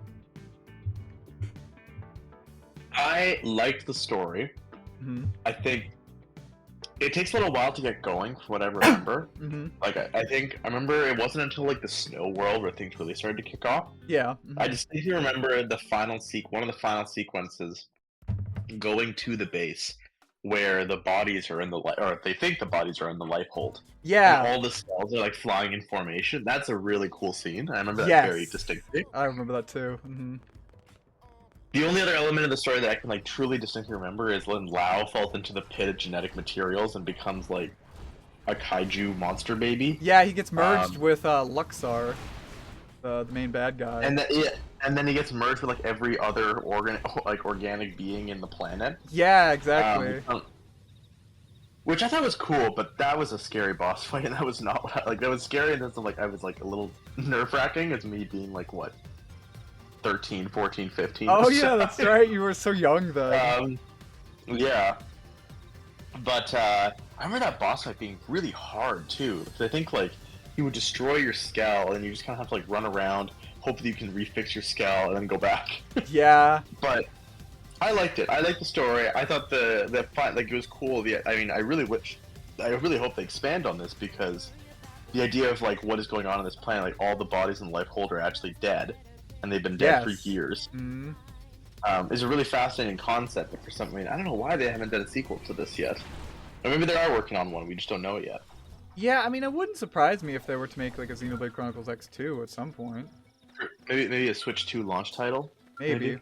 I mean, I think... Oh, I forgot about that. I think my bank... This is actually another thing I wanted to talk about as well, is if I were to guess... What they're probably going to do is they're going to port this game for the Switch 2. Maybe release it around launch. And then maybe a year or two after that, they'll put out a sequel to this. That's if I were to guess. But I'm not sure. The thing is, like, as you said, they didn't make a sequel to this game, and I almost do have to wonder if there was a reason for it. Which sucks, because if they never make a sequel to this game, I will never forgive them for ending this game on that cliffhanger. Yeah. Mm-hmm. Which, actually, as an aside, I will mention that to you guys in the stream. This will be a little bit of a spoiler, of course. So if you don't want to be spoiled, avert your ears. But the main objective you have in this game is to find something called the Life Hold, because humanity left Earth because it was destroyed, and they brought with them the remnants of humanity. But they put the consciousness, or they put like the consciousness of humanity in these robots called mimeosomes. But the actual location where the consciousnesses are stored are in something called the Life Hold, which separated after the ship that humanity came on fell to Earth. And you have to then find the Life Hold, which again holds the consciousnesses of everybody that lives. Because if you don't get to the Life Hold in time, then it'll actually power down and humanity dies. Which you don't want to do, you know? And so throughout the whole game, you're trying to find the Life Hold so that way you can bring humanity back into their actual bodies. Because people in this game are actually just robots, but controlled by the consciousness of those who inhabit them. A little weird, but that's how this game works. But anyway, you get to the Life Hold, and you know the game ends, and you think everything's great because now it's gonna power up again, and everything's fine. But no, in the post-credit scene, it turns out the Life Hold actually was basically destroyed and flooded when humanity crash landed on Earth. But somehow humanity is still alive. Meaning humanity is now basically fused with the robots that they are piloting. But that doesn't make any sense.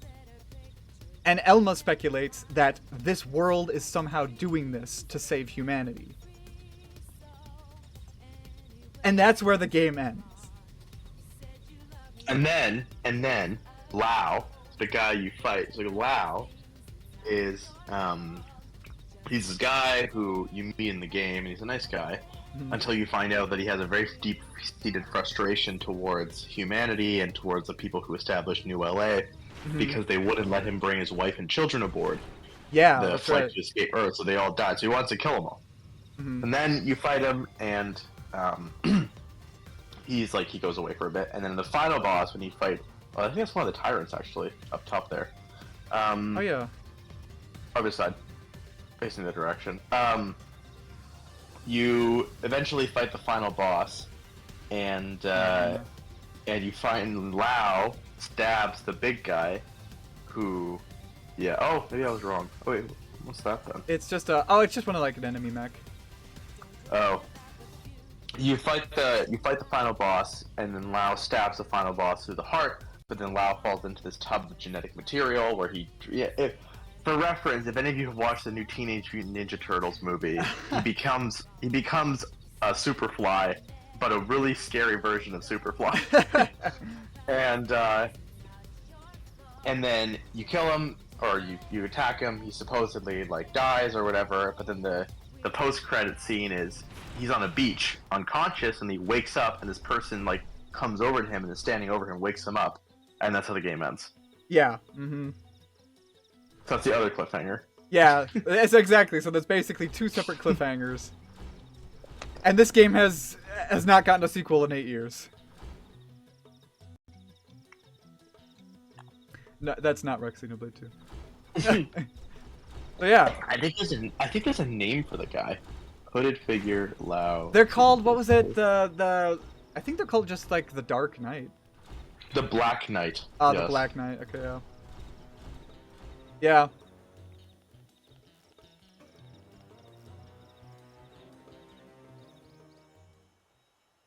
So, yeah. The Heartless. No, not the Heartless. So yeah, this game ended on one hell of a cliffhanger. And this game just kind of loves to prod you with the question of what exactly is this planet? You know? That's like the big question. There's another question that's basically asked in the game that also doesn't get answered, and that's it's kind of almost an offhand reaction, but when you're talking with Tatsu at one point, he says that you're speaking very good Nopon. But, you know, Elma says that they're speaking English. And so there's this question of how, you know, everyone is talking with each other, but they can all understand each other, even though, you know, that it's just a separate world, and that shouldn't be possible. To add to this, there's actually a side quest I remember doing. That was also a little bit of another tease, where you do the side quest where you have to help this alien scientist try to figure out what the hell is up with Mira. And at the very end of it, he actually travels through time on a reference that I didn't realize at the time, but was very clearly a Back to the Future reference, because he boards a time-traveling car or something like that. And then he comes back, and then, like, one of his friends says, like, so did you figure out, like, you know, what's going on with this world? And he says, like, I have some theories, but it would be irresponsible for me as a scientist to just speculate baselessly, so I'm going to keep him to myself. And I'm like, you fuck. You absolute dick tease. You know? But yeah, there's this whole big question of what exactly is this world doing? And it's not answered. And that's only going to be answered in the sequel, presumably. I could see a sequel being made. I do see it. I mean, Xenoblade 1 came out in 2000 and what? 8, right? The Japanese release was like 2009. I think it came out stateside in 2010. Maybe 2011. 2000. Yeah. Okay. So then, and then when did Xenoblade X release date? 2015. Okay, so 5 years, right? And then they had to go work on Xenoblade 2. Right, and they had to work on Xenoblade 3. Like, it's, I mean, realistically, if there was ever a time to do Xenoblade Chronicles X 2, it would be now, because they've wrapped up the Xenoblade trilogy, right? The Chronicles trilogy. Mm-hmm. So now you have time to go do something else. Yeah. Remaster 2. Yeah, I mean, I think if they do a remaster, I think, it probably wouldn't take as much. Well, I don't know, honestly. This is a pretty massive game. I think Monolith Soft even said, like, it would require like a lot of effort for them to remaster this game for the Switch, which is why I don't think it would actually end up getting to the Switch. I think if this game does get remastered, it'd come up for the Switch too. Here's one. This is one I remember being scared about. This big ass tyrant here. No idea what it's called. Elvira the Talon Drake. Just like sleeping right now, but oh boy, it's a big one.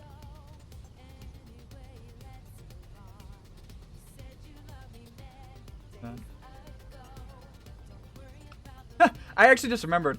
Well, this is gonna be already awful with the pop in as it is, but I do remember there was a few times where I'd be flying around, and then a tyrant would pop in because this game was just so slow at loading. And it's like, oh, that's fair. But yeah, I mean, I would certainly hope for them to come back to this, this world. I will say, okay, I would have another train of thought to go with here, but I have to ask, how much of Xenoblade 3 do you know? I know all of it. Do you even know like the future redeemed stuff, like the DLC? Oh, enough. Okay. Okay, so. Well, okay. At the very least, if I start talking about it, you're not gonna be upset if I like spoil anything. No, not at all. Okay. Also, I just realized I should maybe save. Okay. Oh yeah, I actually have to make a reminder. So does that mean you know about that radio transmission that happens near the end of the DLC? Yes. Okay. Good. That means we can mention that. So you know then that radio transmission basically referenced every Xeno game, right? Yeah. Okay. For those who don't know, there is in the Future Redeemed DLC. This will also get into spoiler territory, and I think Caleb would. Oh, great! It's raining, so I can see even less. Caleb, I think you want to try to go through the Xeno games at some point too, so you might want to tune out here if you're still listening. But that's it. That's the asshole that scared me that one time. Fuck you. Fuck you. Sorry. God, that huge asshole. Okay. Anyway, in the Future Redeemed DLC for Xenoblade Chronicles 3, this part kind of connects all of the, like Xenoblade 1, 2, and 3 together rather well by revealing that, along with what's revealed in Xenoblade 3 already, that the worlds of Xenoblade 1 and 2 came together to try to devise a solution to make sure that their worlds wouldn't be destroyed when they're trying to be merged. And in the period of this DLC, it goes into this time where the worlds are basically frozen. And this DLC details how, like, what Shulk and Rex are doing in that time. And at some point, you get warped up to the...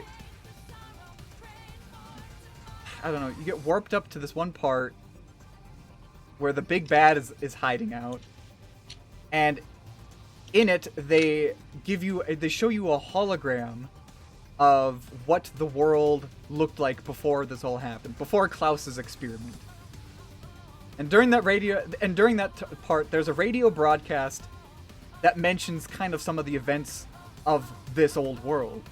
And in this radio broadcast, they detail and reference a lot of things that happened in the events of Xenoblade 1, of Xenogears, Xenosaga, and also Xenoblade X.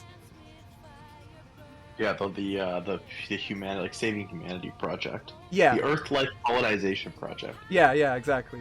Mm-hmm. And I remember, like, reading up online, and a lot of people were freaking out about this because people were thinking, oh my god, are they trying to link every single Xeno anything game together into one cohesive universe? And that's kind of like one of the theories. Actually, before I continue with that thought, what do you think about that? If they try and link all... I don't know anything about Xenogears, admittedly. Yeah, but I can see that. I mean, the thing is, like, they're playing with, like, multiverses, right? So it's like, okay, well, you can pretty much do... You could definitely link it together. That would be a hard stretch. I mean, the whole premise of 1 and 2 is these games are happening at the exact same time. And then at the very end, they all merge together, and then you create Xenoblade 3. Yeah, exactly. And then they manage to split the worlds apart again.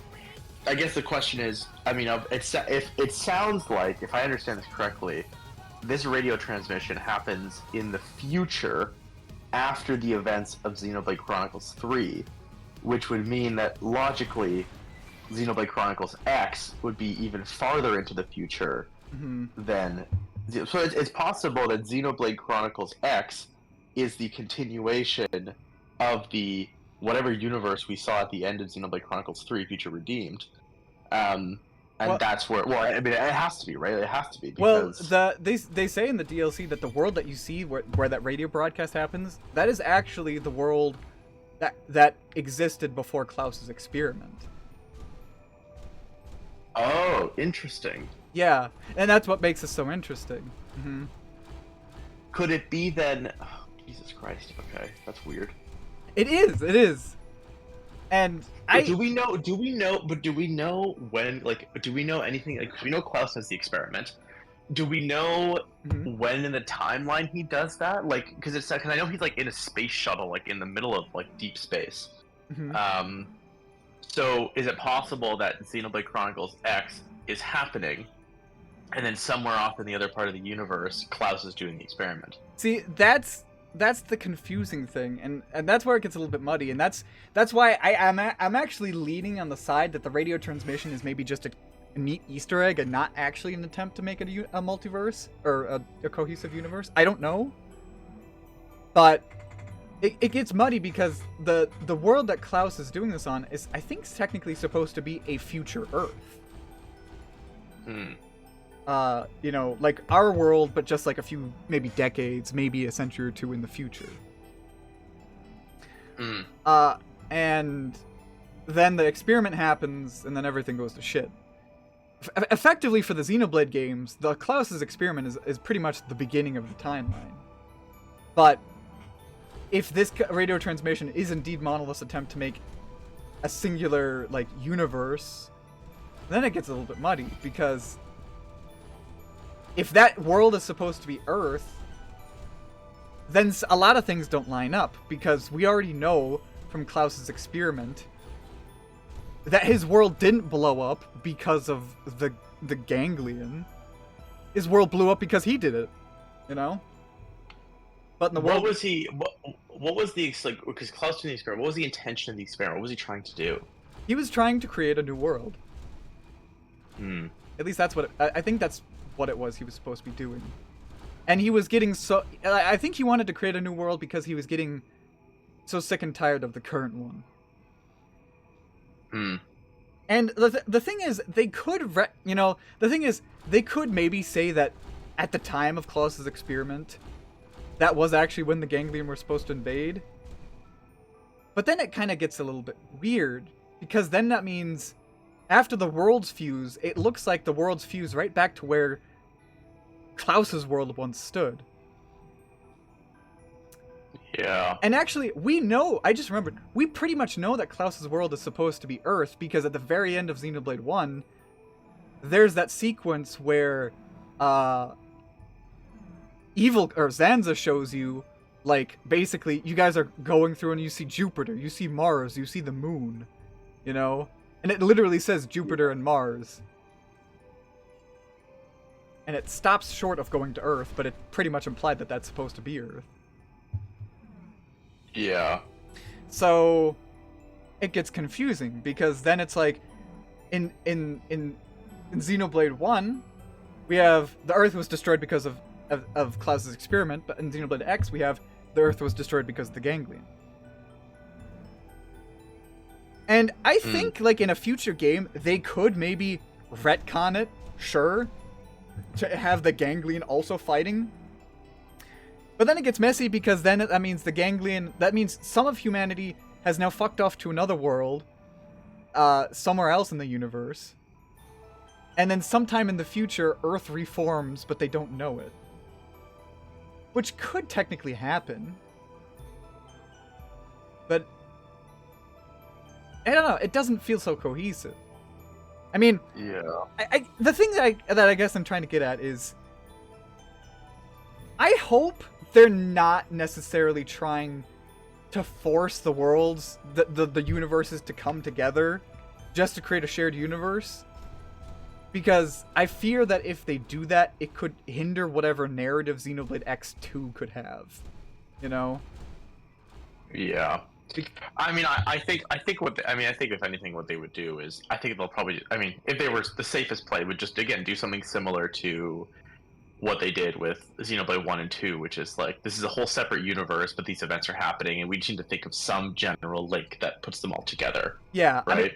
I mean, I'm okay if they're like separate universes entirely, and there's something that links them together. I think I'm okay with that. Yeah, I'm reading a Reddit theory, and this is so dense. I have to like go back and like really think it through. It's a lot of names I don't recognize. It's really dense and confusing, and it gets even worse because if they are doing this, they're bringing in like Xenosaga and Xenogears lore. And yeah. I also don't know if you know this, the very, very, very end of the Xenoblade 3 DLC, there's this blue shooting star that kind of starts approaching Earth at the end. Yeah. And a lot from the theories I've read, people speculate that's supposed to be Cosmos from Xenosaga falling back to Earth, because I guess at the end of Xenosaga she kind of is in orbit around Earth.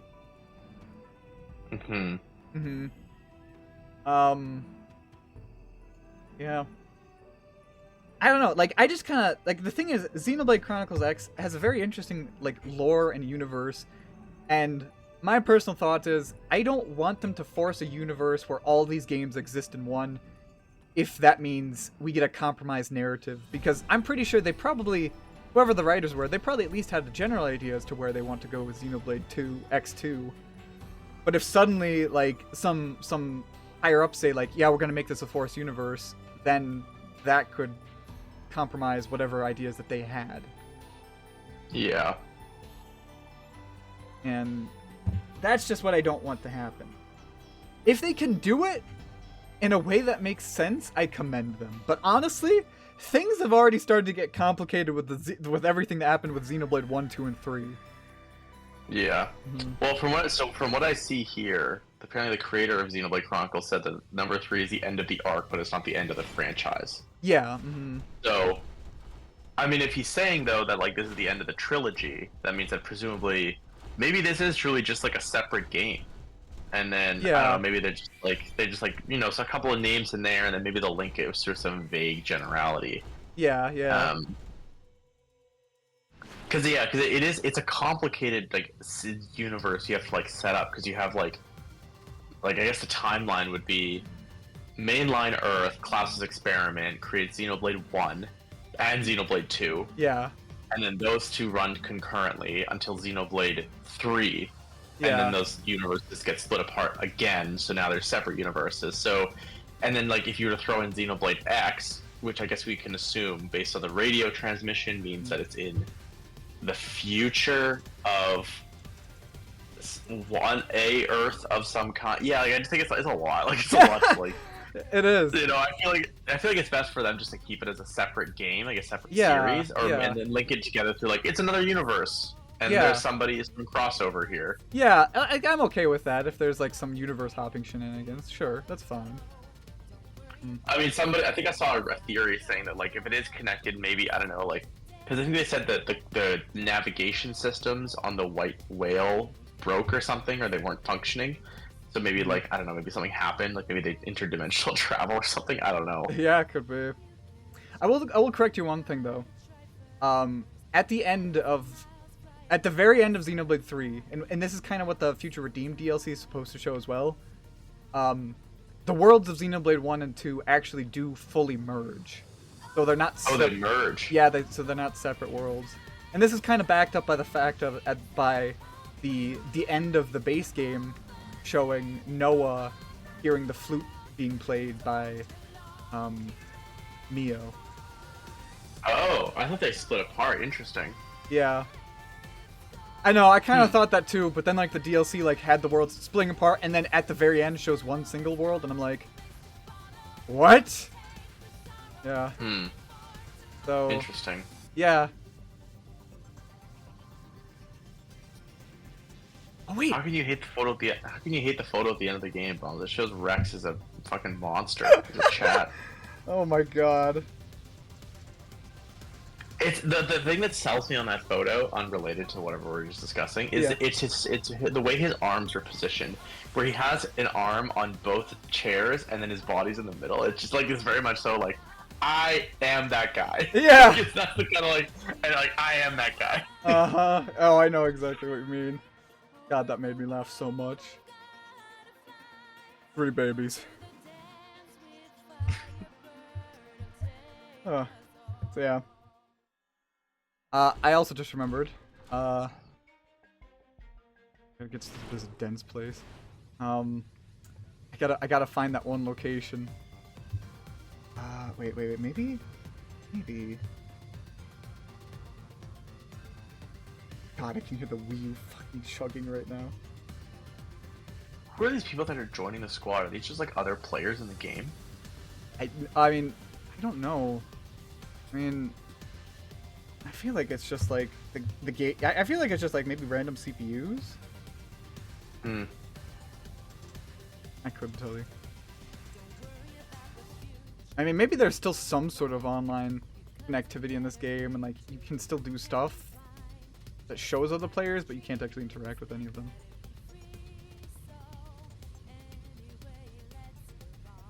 Yeah, Bonzies, I think you might like Xenoblade X more. Yeah. Have you not played it yet? Has he not played it yet? Is that what he's saying? Yeah, I don't think he's played it yet. Oh, well, I mean, if you ever have a spare Wii U lying around. That is working. Oh, I forgot I can fucking boost. Jesus Christ. Now, if I recall, this is the one.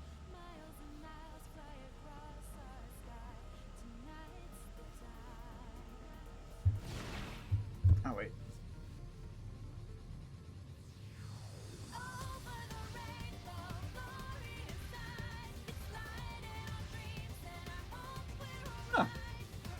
I like how the fuel doesn't go down when you're standing and still, as if somehow the skull just stops consuming fuel when it's not moving in the air. Yeah.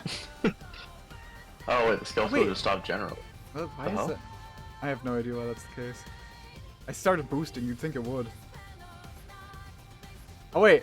I think I'm getting to the area, Ben. The area that I was... Oh no. Oh baby. I think, let's see. It's this little beachfront.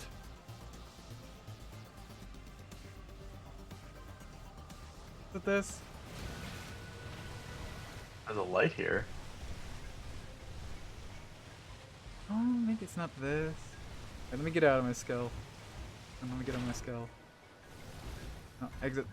Oh, yeah, it is this place. Okay, let me get out of the skull. I'm not driving the skull. Let me exit the skull. Okay. Yeah, it's this place. Okay. So this place that if you'll see it in stream here in a second with these 2 chairs and this umbrella set up. Why is this significant? Because when I first found it, the game said this was a what was it? It was like an undiscovered, like completely new location. Like nobody in universe found this yet. But there were these 2 chairs and this umbrella here. And I was like, wow, that leads to a lot of questions.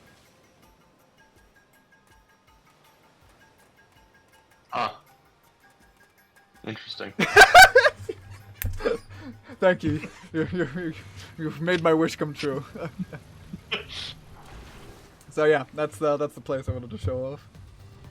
All right, so let's see. I want to go to Oblivia, and I want to try to see if I can find that weird fucking snake monster.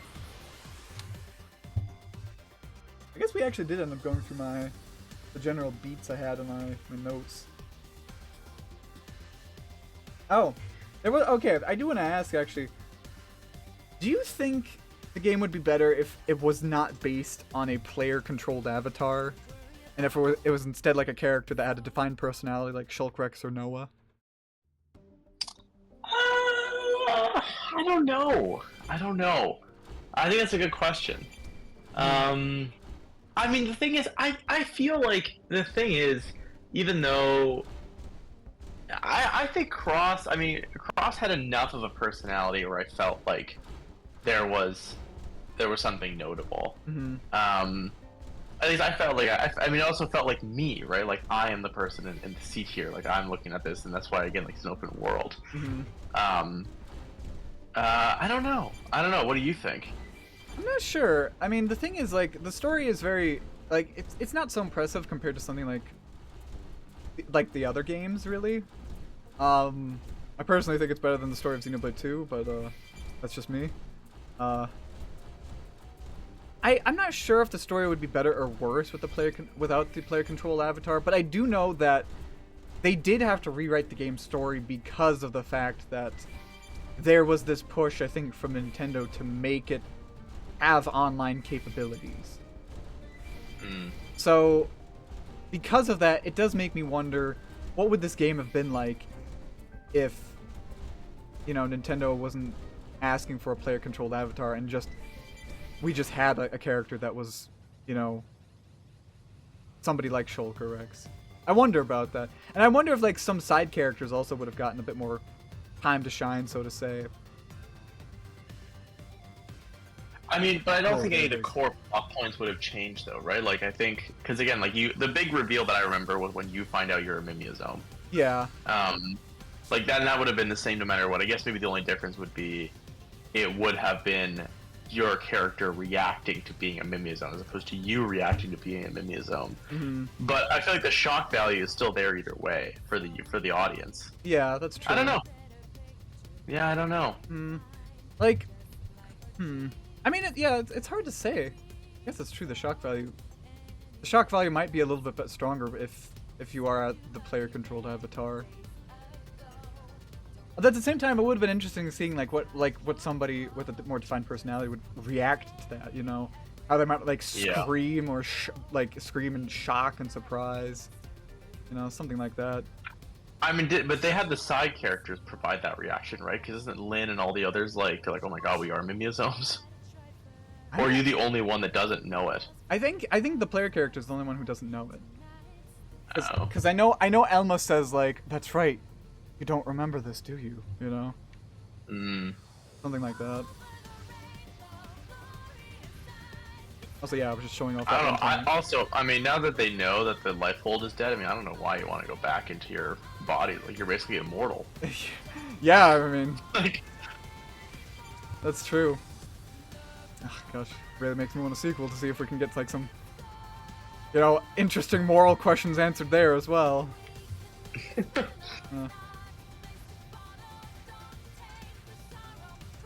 let's see. I definitely wanted to show off some tyrants. I just showed off the big snake guy. go find the Telethia. Oh god, yeah, that one always makes me piss my pants. When That's the other thing too, is that Telethia is. I mean, I don't know if the super bosses are meant to be like emblematic of the world's capabilities, but Telethias exist in this game, which Yeah. I think is another thing that's notable. That is true, and that is something that always makes me like wonder if there was that connection, or at least if they were thinking about it. Like, what's interesting is that it said that like Telethia the Endbringer is supposed to be the last of its kind. At least I think that's what the description was for it. And that in itself, yeah, that leaves a lot to be answered, right? Yeah. Let's see.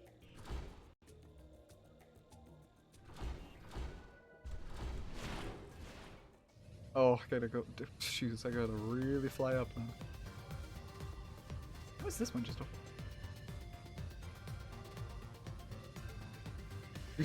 you think Rex's dad exists and you can kill him?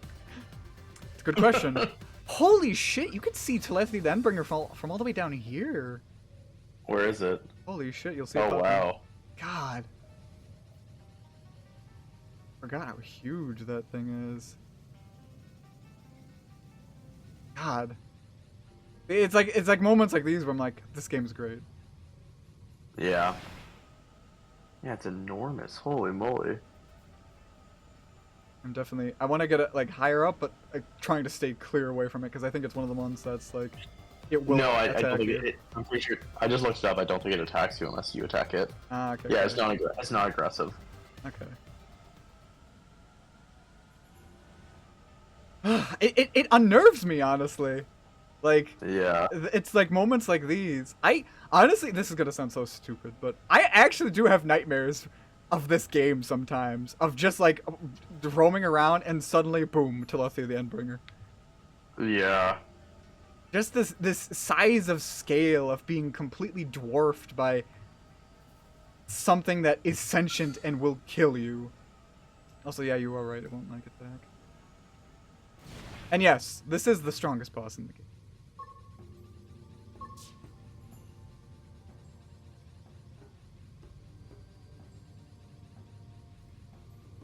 Yeah. I'm reading up on the wiki article about the Telethia. Mm-hmm.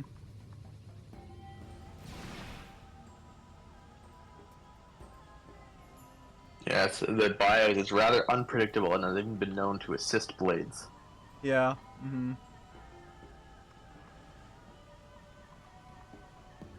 What's interesting is if we keep in mind like Xenoblade 1 lore, that would mean like if Xenoblade 1 lore is accurate to this game at least, that would mean that Telethia was previously a high Ensha. Yeah. If they do tie it in somehow, it wouldn't surprise me if maybe like this world is supposed to be like the far-flung future or something like that. That's what I'm thinking, right? Yeah. Like, because even if you look at it from like a technological advancement, you can see the building blocks of how they would get there, right? Like, okay, Xenoblade 3, they had the clock, so they had more advanced technology, and then finally they had skulls. Yeah. I mean, hell, they even straight up have mechs in Xenoblade 3, so Yeah. I think technically there's mechs in all of them. So, and I mean, hell, what's even more impressive is that like in Xenoblade 3, they had the technology to make a machine that could like basically interact with other universes, Yeah. And so probably wouldn't surprise me if, yeah, at some point they had the technology to just fucking go to a different world. I don't know. Very interesting. Let's see. What are there? I don't remember if there's any. You know what? Wait, there is one. I think there's another super boss I remember finding in Silverloam that I was also like. That it actually startled me. I definitely recall. Find it.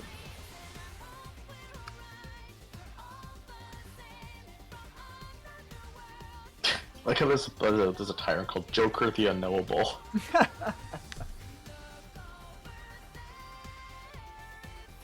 Oh, and Fernando the Immovable.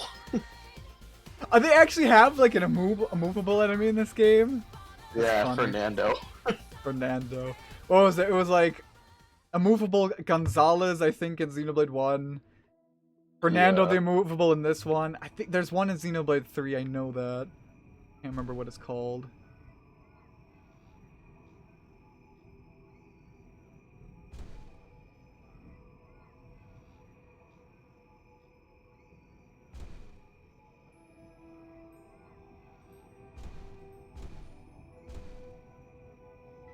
No, let's also just take out this enemy here.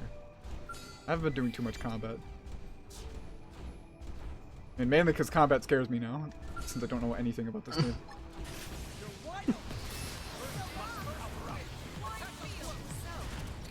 Holy shit, what the fuck killed it there? Its health bar just disappeared. Okay. But I'm complaining, but like, holy shit. Oh yeah. This is also a tyrant. It's a tyrant that you won't notice is a tyrant until you get close to it, but I remember this fucker. This machine that is in center focus, I remember when I first saw it, I thought it was like a cool little structure that you could interact with. Turns out if you fly up to it, it starts attacking you, and it's level 90. Yeah, Luxar Zern. Yes. Oh, God. Oh, fucking there's that, like, sandworm that pops up. I remember that. That was actually in, like, one of the earliest trailers for this game.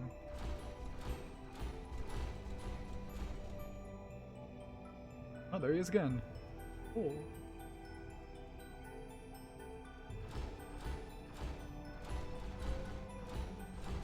I like how one of the side quests in Xenoblade Chronicles X requires you to defeat Telethia. Yeah. I mean, the side quest was If you want to. If you want to. Yeah, if you really want to. It's interesting, like, the side quests in this game, like, I think I barely scratched the surface of the side quests in this game. Almost feel like there's a side quest for every unique monster or tyrant in this game. Obviously asking, what is Xenoblade X in relation to the rest of the games for everyone else? I would say, okay, if I were to rank them, I'd say Xenoblade 1, X, 3, 2, but also 2 I've never played.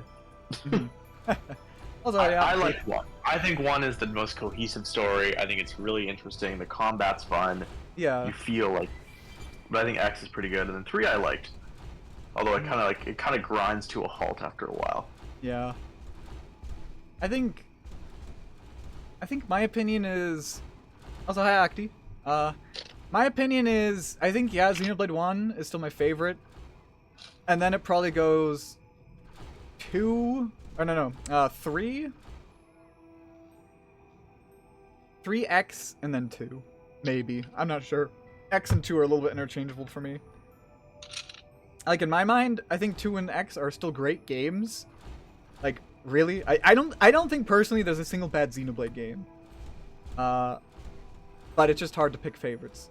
So I think like 2 and X are kind of like pretty close for me.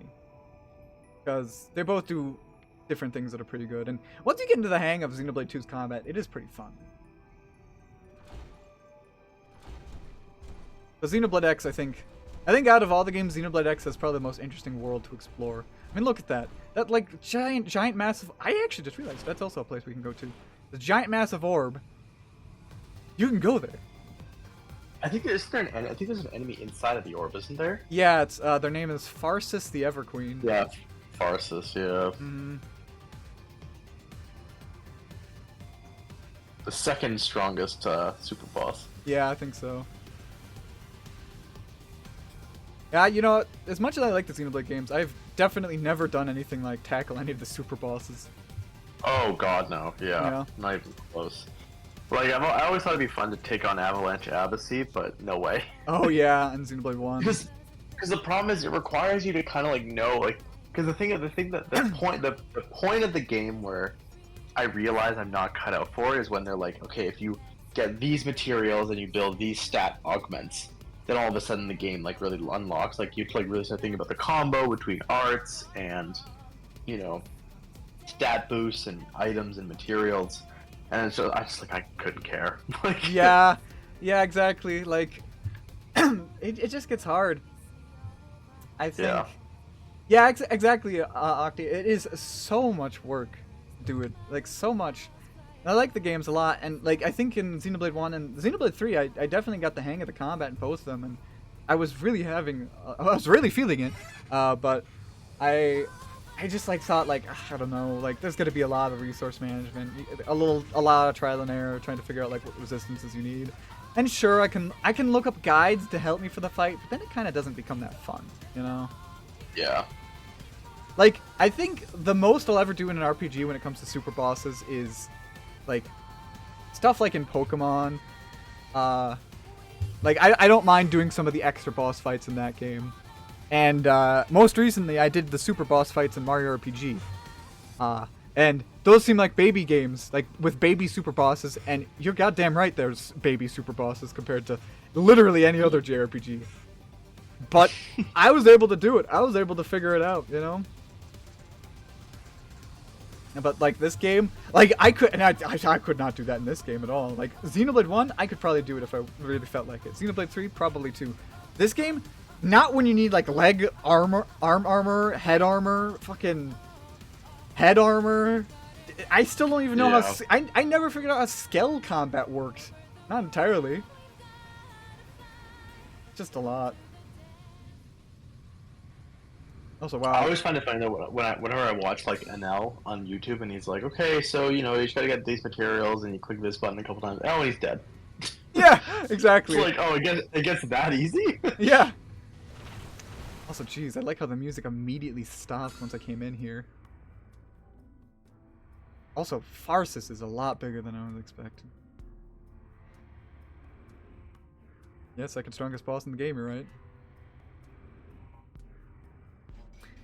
Yeah, Xenoblade 3's combat is pretty fun. Like, there's some classes in that game where you can just do a shit ton of damage and just delete bosses. But this game, nah, never. Oh, yeah, so I wanted to show Farsis off. I ain't touching it. Decent out here.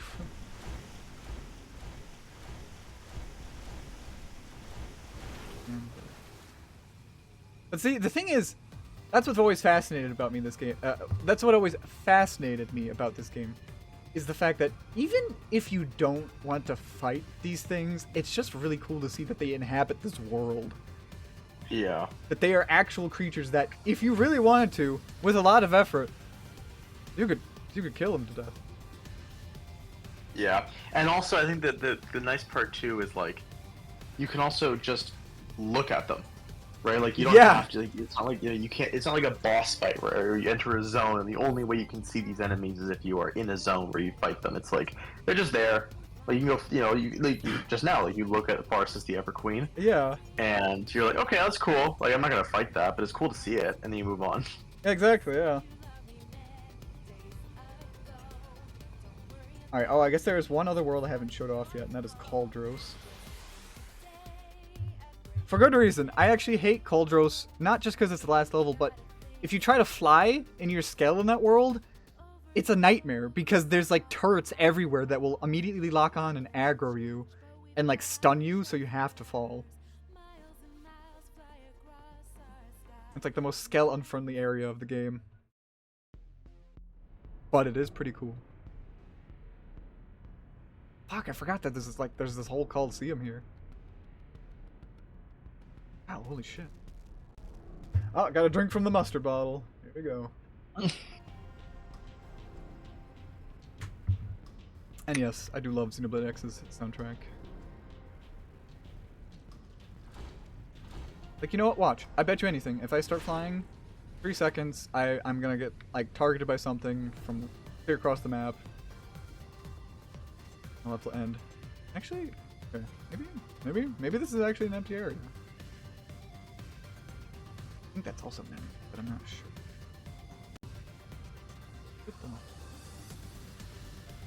Oh, I forgot.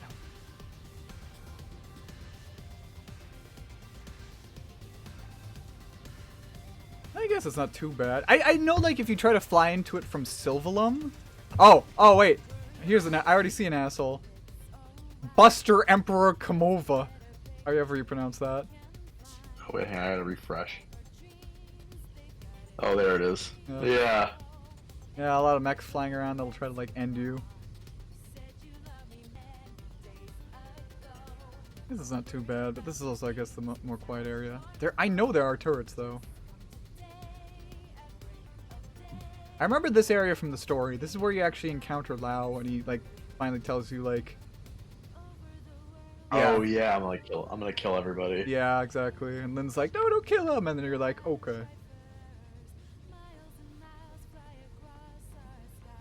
This is actually a much cooler area than ever. Wow, a lot of these structures. It's funny, though, this game doesn't... Is this the like the world inhabited by the ganglion? Is that the idea? I don't know. I can't remember. I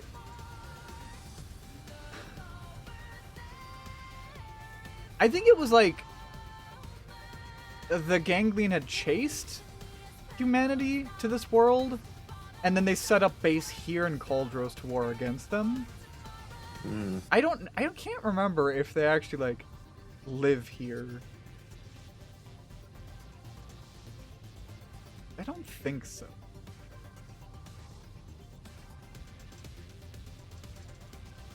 I could actually pick up this area. Maybe I did. Whoa.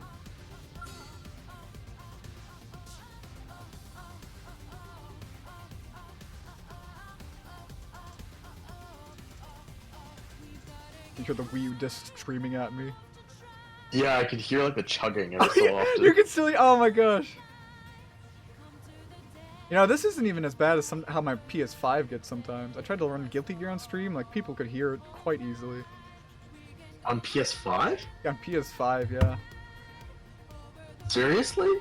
Yeah. Wow. I mean, I think it might be more because of the fact that, like, the PS5 is much closer to the mic, but... And I think it also...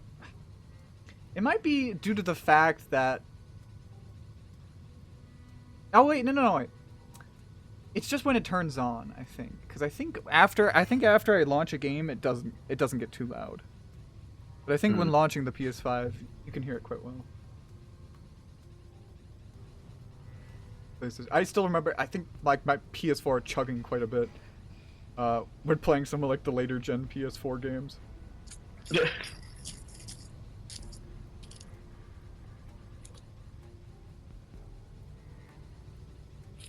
Oh, I thought there was going to be something more up there.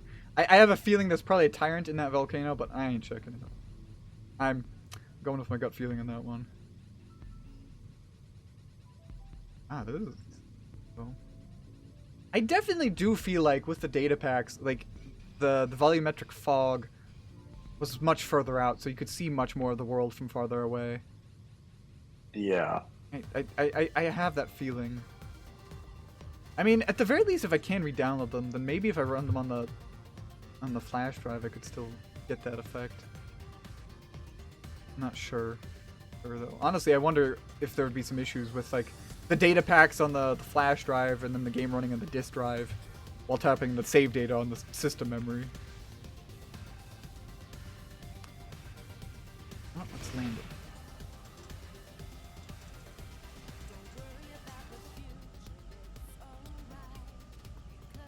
Do you have any other, like, fond memories or stories about this game? Not really. Like, because it's a lot of like single player stuff. I'm trying to remember like what I remember while playing this. I remember doing some of those like joint missions with you and some others about like fighting like the Telethia. Oh yeah, that's what. Like, get materials. Yeah. Even though like I never really saw how that was supposed to work. I guess the idea was like everybody pools together and kills a Telethia like a trillion times, and then you all get the rewards. Yeah. But I don't think the problem is I think they set those numbers way too high. 'Cause I don't remember a single instance where that number went down to 0. And maybe that wasn't the intention. I don't know, but it definitely seemed like. It definitely felt like that to me sometimes. Yeah. Yeah. I remember like. Yeah, it's been a while, so my memory about this game is foggy. At least the experiences that I had, but. The memory that always stands out is that sequence where they're all flying towards the life hold. I just thought that was really cool. Yeah, that was always a cool. Like, it's so cool to see all of like the friends that you recruited, like basically joining to help you. Though it is kind of funny because even if you don't recruit all of them, they all show up there. Yeah. Because I know there's actually one character I never unlocked in this game. Who? I think her name was Mia. Oh. She's this one character that like you do a specific quest line to get, like, and it's kind of more out of the way because hers is triggered through just a regular quest line, whereas the other characters are triggered through like a specific like heart-to-heart quest line or something like that. Yeah. So like the requirements for her were interesting.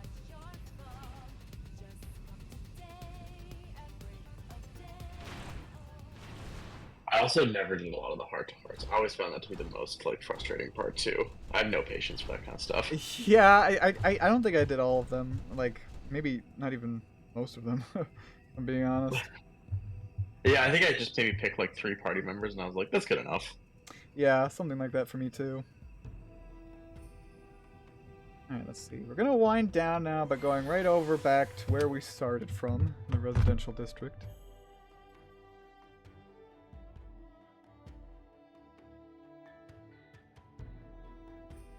Let me see.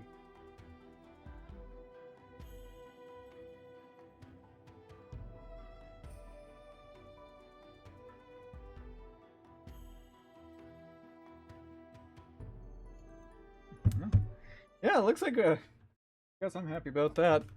Got through all my notes. I said I'm pretty sure I hit all the points all the big points I wanted to mention at least. Hell yeah, and we saved your Wii U. And we saved the day is my god. I can't believe we were this close to like having to call it quits on this game. Interesting, the data packs were the corrupted issue. Like, yeah. of all the files to get screwed up, like the data pack is not what I was expecting. Yeah, not at all. So funny. Damn though.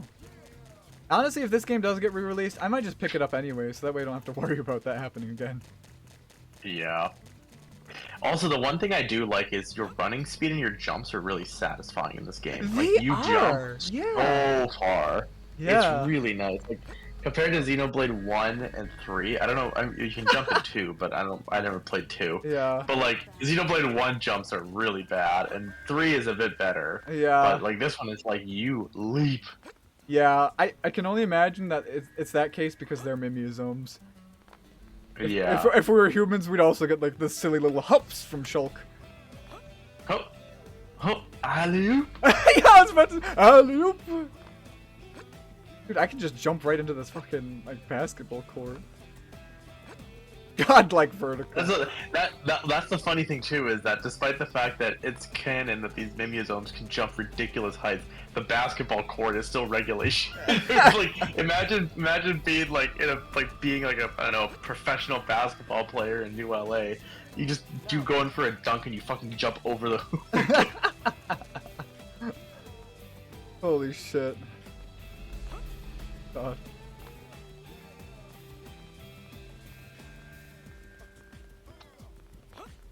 Xenoblade X basketball spin-off win. Oh well, shit. I think my gamepad is telling me we gotta wrap up because telling me the battery's low. Oh, thank you, lovely gamepad. Oh wait! We can end it by talking to our best friend, HB. HB. One day they will build the Hector Burt Whistle Memorial Center on this vacant land. And in order to fill its many wings, there are still more missions I must complete and more plaudits I must win. Please, you must take me with you. The more you help me achieve, the more likely you'll be honored with a plaque. Or perhaps a small statue near the restrooms. No. Sorry, did you just decline my assistance? Who exactly do you think you are? Wait. Oh, I didn't know you had to find these people individually to add them to your team. Oh, you can just like have it in a menu? You can do it in a menu as well. Oh, okay, but like, you can just find them. Yeah, like party, let's see. Active members. It's funny because I'm pretty sure HB is one of the best people to have in your team. I think, yeah, might be. How do you... See. I know you can do it, I just can't remember. Best party members, Xenoblade. Oh wait, classes. The recommendation is Lynn and Elma are the best team for the main story. Of course, yeah. And then early game, Elma, Lynn, and the arena. And then once you get Fogue, he beats Elma. Then you get Nagi, he beats Fogue. Huh. Lynn is the best tank until you get HB. Ah, okay. Yeah. One thing I actually... So basically... Oh, sorry, you going? The perfect part, this guy says, my perfect party is Alexa, Mia, and Arena, or HB. Alexa, Arena, HP. Yeah, that sounds about right. I just remembered there's a character in this game called the Murderess. The Murderess? Yeah, she's like basically arch rivals with Arena. Oh, yeah. Can I bring her up, actually? I actually don't know. I thought you could, serve members? Maybe you have to do this at the barracks, actually. Swap out party members. Murderess first appears to be a very selfish and greedy individual who will stop at nothing to gain more wealth. She has gained a reputation for double-crossing her fellow Blade members just to claim the entirety of a mission's reward for herself, and often manipulates other Blade members into doing her bidding. She also tends to draw the ire of Arena, the two later reconcile and become friends. She is revealed to be Sharon Effinger, a girl from a rich family whose parents were slain when she was young. Damn, okay. I don't think I knew that part, but that's probably because I didn't do any heart-to-hearts. Though she does not actually kill anyone, she uses the alias Murderess to remind herself that she would someday avenge her parents. That's right, okay.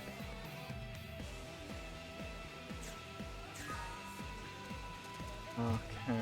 Oh yeah, I forgot also this game had a functionality on the gamepad of where you had to like put these like drones into the ground, and if you put them in a particular order, you could generate money over time. Oh yeah, and that just reminds me. That reminds me of why Donnie does not like this game, because when I first got this game, I was also playing it when I was visiting Donnie for the second time during my during Christmas break.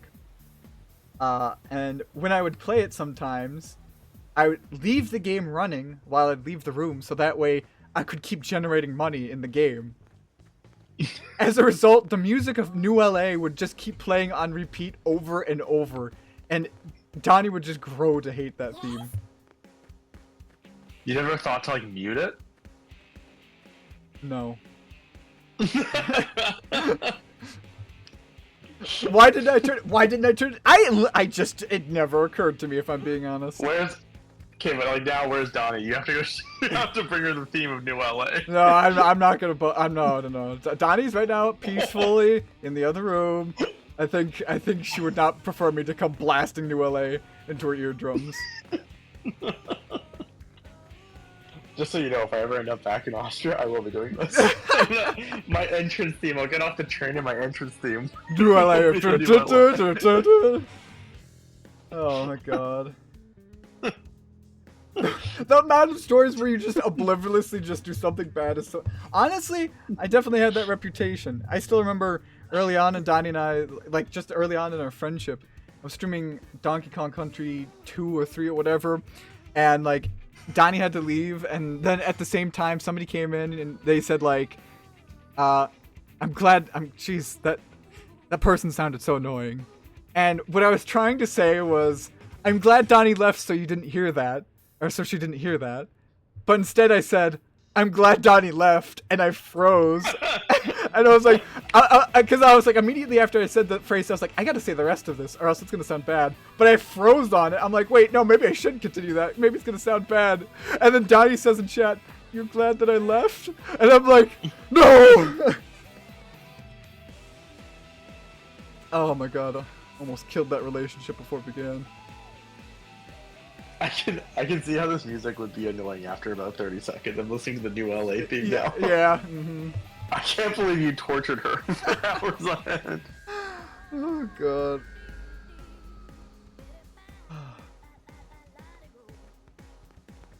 Alright, let's see.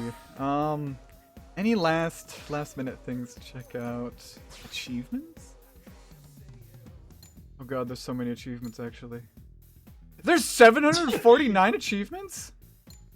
This guy in the comment section of the new LA night theme, he's saying, when my copy of the game came in, it was during a break in college, so I played it non-stop for like a week. Often I'd fall asleep while idling around in town. As a result, this theme became very nostalgic to myself and my poor roommate. I had to imagine so. Let's see. Yeah, the first day I played this game was December 4th. That's probably its release date then. December 4th, 2015. Over 8 years ago. God. But I have to say, nostalgia is one of the reasons of why I wanted to play this game, and I guess that's a good way to kind of wrap it up.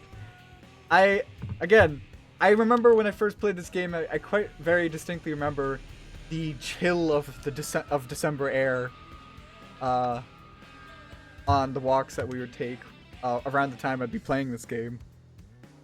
The December chill, the snow outside, and when I went on walks just lately, I just kind of remembered playing this game, and I was like, I should revisit this game, and that's why we did this retrospective today. And that's why I brought Ben on, because again we played it together, and I remember having a lot of fun playing it with Ben.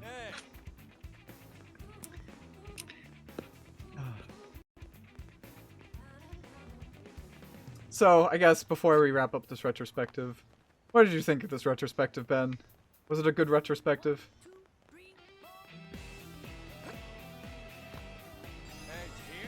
Ben? Ben? Oh my god, wait! That's not intentional! I can't hear you! I can't hear you! I can't hear you! Quick, leave the call and come back. Are you there? Hello? Yeah, I can hear you now. Oh, I know what happened. I tried taking off my AirPods so I could play the new LA day theme. And blast it through the microphone, but unfortunately, my AirPods do better. Dude, that was fucking hilarious. Did you have fun times of it, Ben? Ben? Yeah, I had a good time. It was good. I forgot how like complex this game was. It's nice to go back and see it, especially like I spent a big chunk of my young gaming experience with this game. Yeah. The first true size JRPG I've ever played. Yeah, it's truly like a massive game. Yeah. No, it was good though. Yeah. And here's hoping that they actually get a sequel, and then we can actually figure out what the hell happened in all these story beats. Yeah. I'd love it. I'd really hope that we get a sequel one day. Fingers crossed. And I also... Huh? What about you? What do you think of this retrospective? This was fucking great. This went better than I ever expected. Even despite the fact that your Wii U nearly bricked. Yeah, even despite... Honestly, I think it enhanced the experience. Holy shit. That was so good. It was so funny. I like this though, and I'm glad I was able to do this because I had a lot of fun with it, revisiting these kind of areas. I am actually surprised with how much I did remember just on my own, just playing about in this game. Yes. And I kind of also wanted to do this retrospective for another reason, and that was to try to get ahead of the possibility of a Xenoblade X remaster, because if they ever do remaster it, I did kind of want to get brushed up on this game, just on the off chance I do end up replaying it. I don't think on the off chance you end up buying it again. Yeah. I mean, buying it, yeah. I'm a Xenoblade freak. I will buy it and I'll put it as part of my collection. why not? But playing it, I mean, okay, if they do like a special extra epilogue, then I will definitely buy it. You know, like if they did something like with Xenoblade Chronicles Definitive Edition, where there's like a bonus epilogue story, then yeah, I will probably buy that game if only to play that.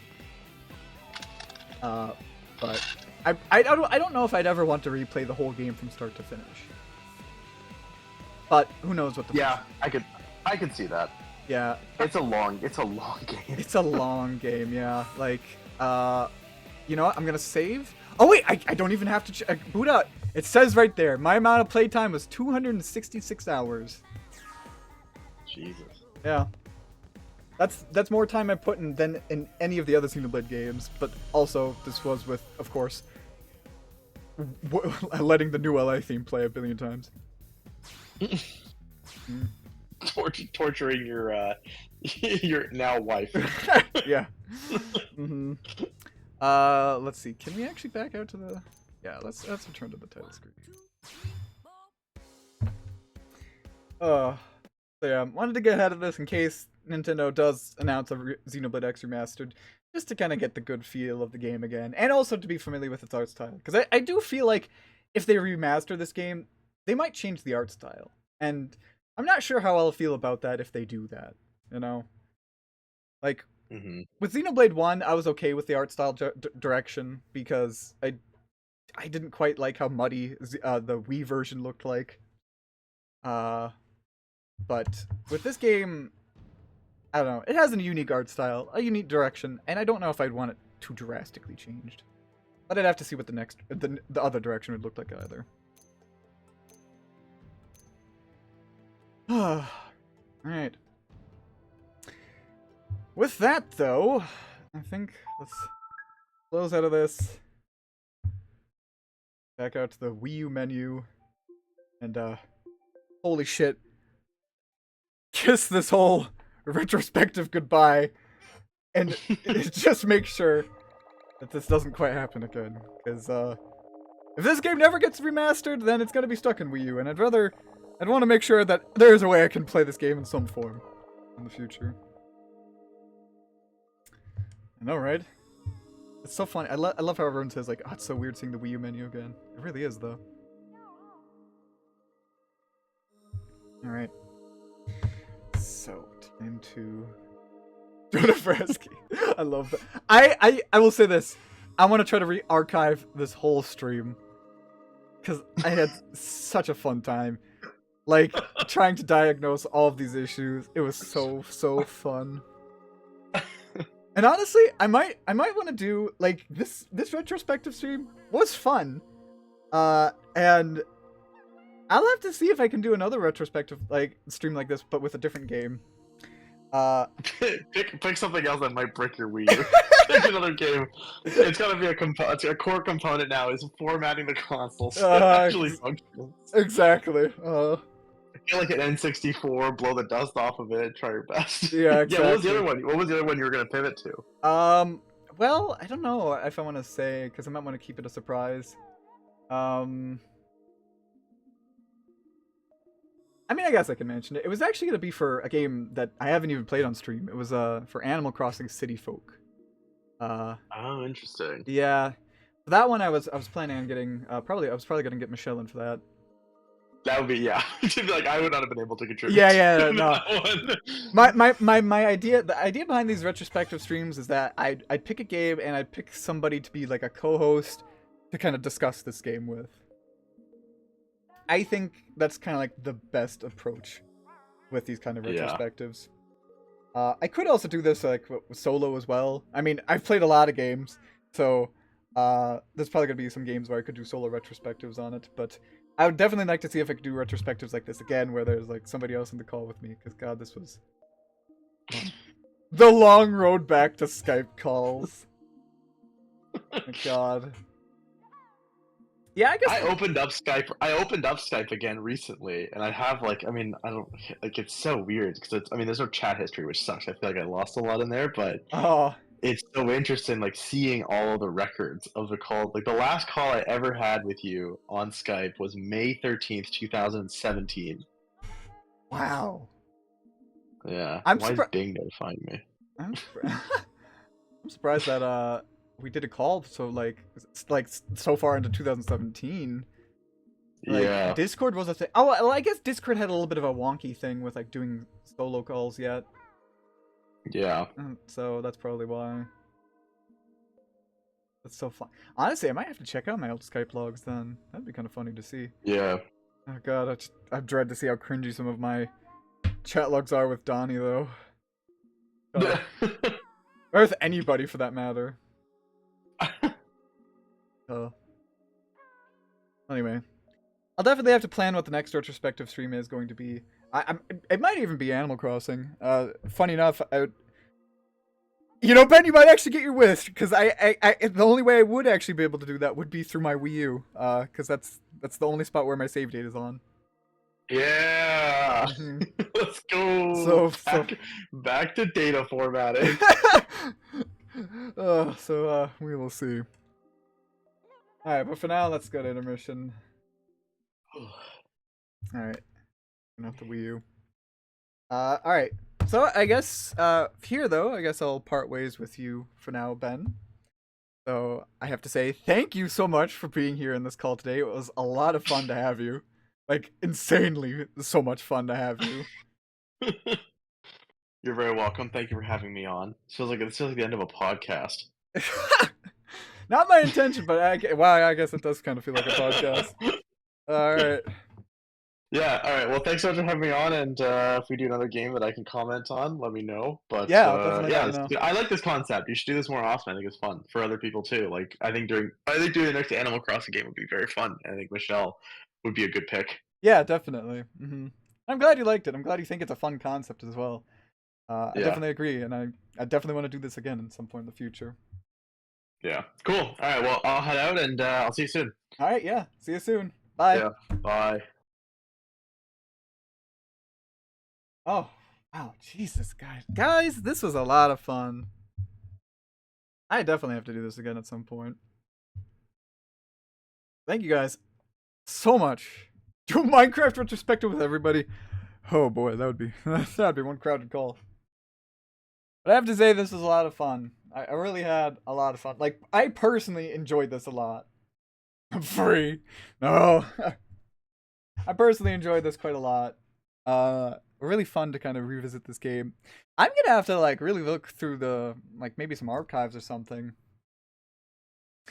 to see what other games we could do retrospectives of. I'll keep you guys posted. Maybe I'll even try to let you guys know in advance when we're gonna do these. Get out of here. Alright. But that is gonna do it for the stream today, though, guys. Thank you all so much for watching. If you guys enjoyed the stream, do consider checking me out on Twitter, and do consider joining the Discords for all stream-related updates. As another reminder, we did put out a new update for the webcomic. It just came out earlier today. So do consider checking that out.